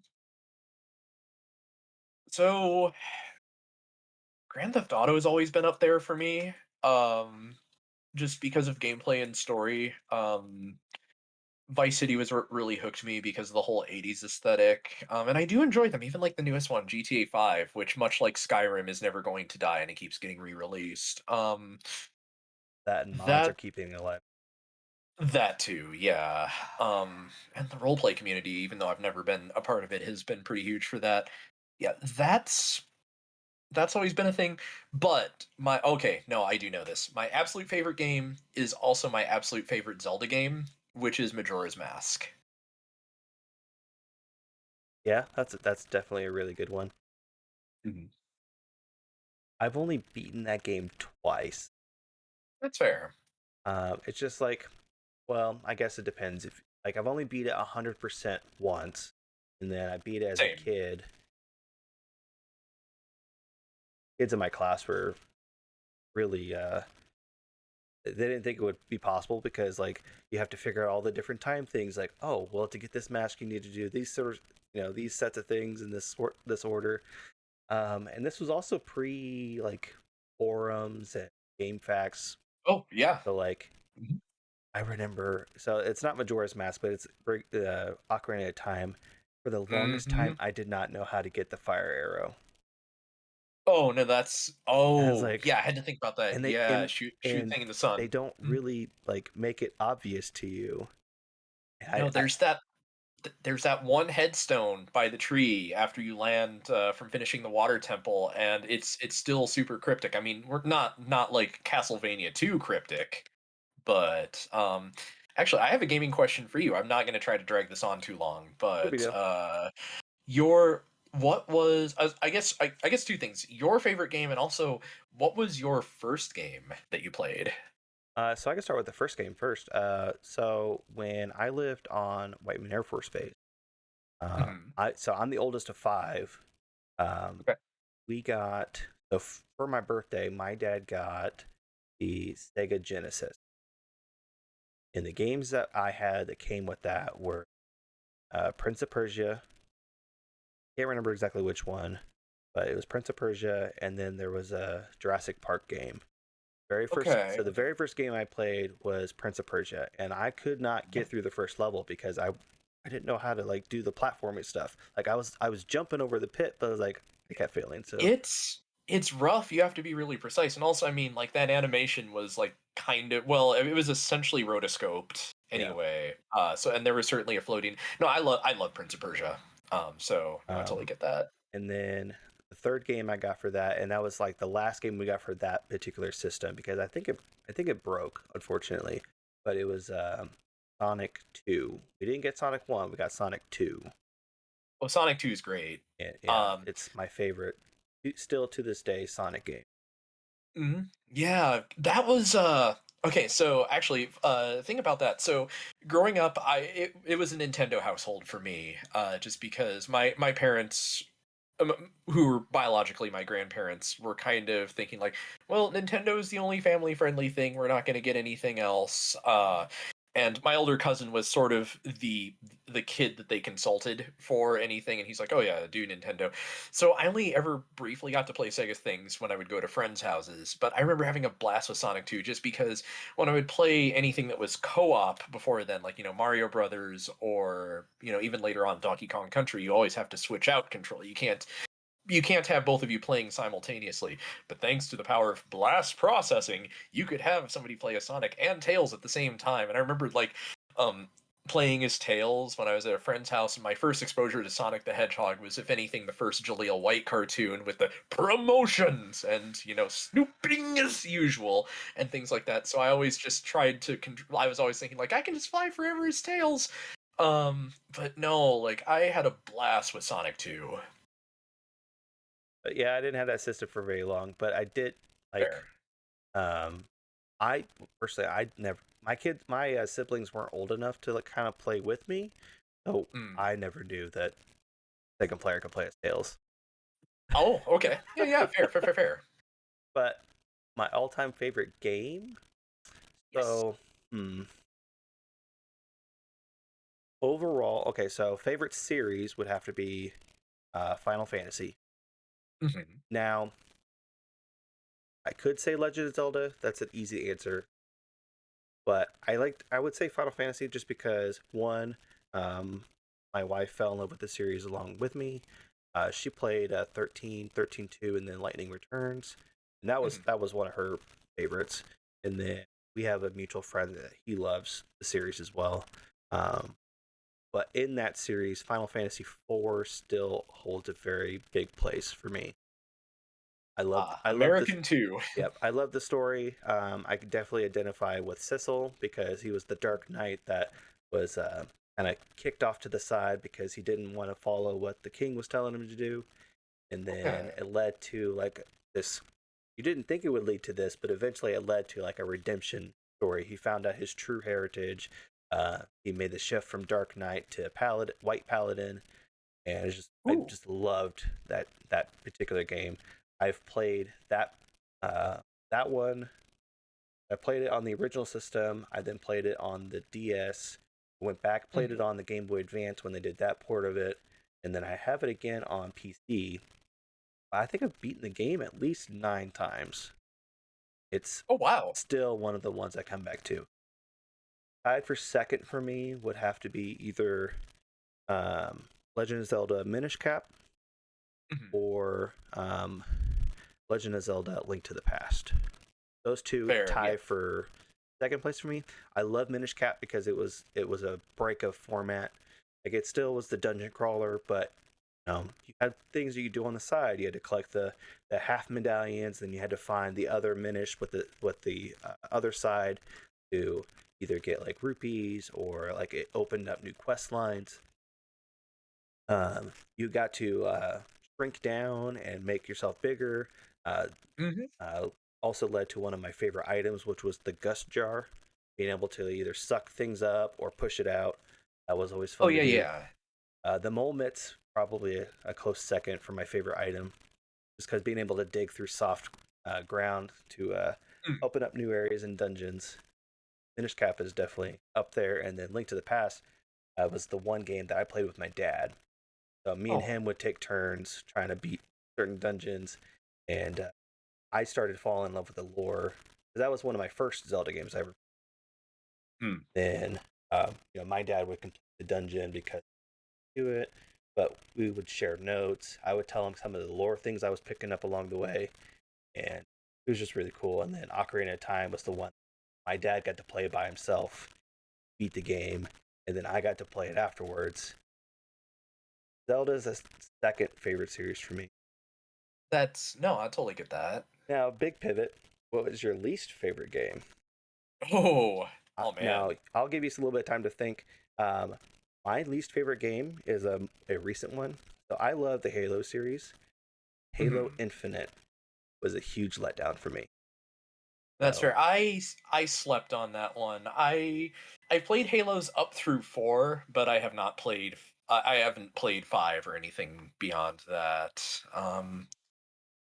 Halo Reach Man. is my favorite, and then when Halo Infinite came out, I'm like, thought it was great. So I have Game Pass, so like I was able to play, Mhm. quote unquote, for free, and I played it, and campaign was boring, and I was like, all right, I'll do the multiplayer, see if that's any can redeem this.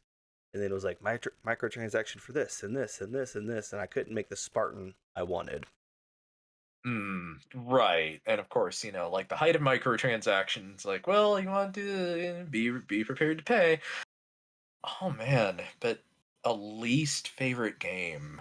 I mean, and uh, for the sake of making this well, sort of easier, at least, yeah, because well, the low hanging fruit would just be like, say, thinking of any of those just asset flips on Steam. I don't think that counts. But for like just something that was commercially released, oh man, yeah, like I didn't think that would be harder than favorite game, but here we are. Uh, Well, favorite game is a little bit easier to come up with because like you typically would have like a strong pull to it, yeah, whether it's like a core memory that you've developed because of that game, or relationships that were developed because of like commonality with liking that game with other yeah, people. So that's why yeah, favorite game is always the like so quick to come up with, even though it might yeah. be like a hard list to balance. Another series I'm actually going to really throw in with my with like favorite games would be the Myst games, if anything. Very point and click, lore heavy adventure, kind of sort of walking simulator, very puzzle heavy, good stuff. But I like those came about in formative years of my life, so I very much enjoyed those. But oh, least favorite game. And you might have finally stumped me because it's definitely not the case of like, oh, these are all my children, they're all my favorite, but I can't think of anything that like that I uh actually I guess one that comes to mind. Well, I mean, I did only rent it, so I don't know if I should count it, but uh Stranglehold, John Woo's Stranglehold. But to be fair, like I had high hopes for that game because it's like, like, oh, you can do like it's very Matrixy in what you can do, and like they got Chow Yun Fat for it, but it's still low hanging fruit because that game was pretty well panned anyway. But I remember that was, I think, the first time that I returned a game, even like I returned a game well before, like to the rental place well before it even needed to be, because like I can't do this. Yeah, that's fair. All right, so very last question that we have for the night, and then go through the call of action. All right, so at We For John, this is our like starting to become our signature question. But if you were to be any forged weapon, what would you be? Ooh, um, so do we can we count fist weapons? Like If say, it can be made in a forge, then yes. would we count like I mean I guess the obvious thing would be like gauntlets, but would like say cestus count? I know it's mostly leather, but they're like I've seen cestus that will have like steel studs. Yeah, I mean, if you have to make those studs. Yeah. Just because I have always so for one, I do always tend to enjoy playing like, monks, fisticuffs, martial arts, that kind of thing. Partly just because of, my prior martial arts training. I think the other thing kind of came down to if you're trained well enough with your hands, then if you don't have a weapon, then then you're good. Otherwise, the weapons are there to just. I mean, I guess technically any weapon can be considered an extension of your own fighting ability, but like with Cestus with fist weapons, like they can definitely help bring that extra punch. But like if something happened to them, you still can rely upon your own fists. um kind of growing up, that was another thing, is like I through my experiences in high school and the like, I had to rely on myself a lot, rely on my own two hands to make, like, whether that be symbolically to make music or what have you. I think that's, in a way, now thinking about, like, that's kind of part of what also drew me to things like fist weapons. Like, yeah, there's not a lot of range to it, but to me it's the truest extension of myself. That's all. I like being able to hear just like any answer. I'll have to get back with Raptor because I talked to him a couple days ago and asked him, and his mic cut out. We scrapped that whole episode. It was just crash with audio issues left and right.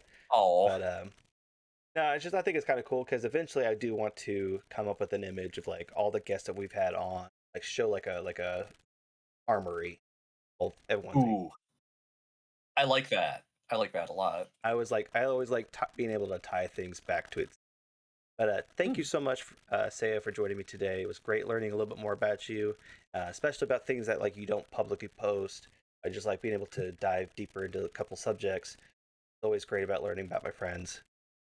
Oh, Awesome well, and having you here. thank you for having me on. I'm really glad to be a part of this for Yeah, sure. you are definitely an honorary Forge member. Um, Oh, thank you. Definitely check out Seiya. All the links for his socials will be in the show notes, like normal. If you found this episode helpful in any way, or if you have subjects that you want us to cover, the best way you can do that is to leave a review on whatever podcast app that you're listening to. We will read all your reviews, and if there's any topics in there, we'll definitely put them into place. Um, we try and shoot for 5 stars, but let us know how we can get. And like we always say, though life may get you down, stand tall, and we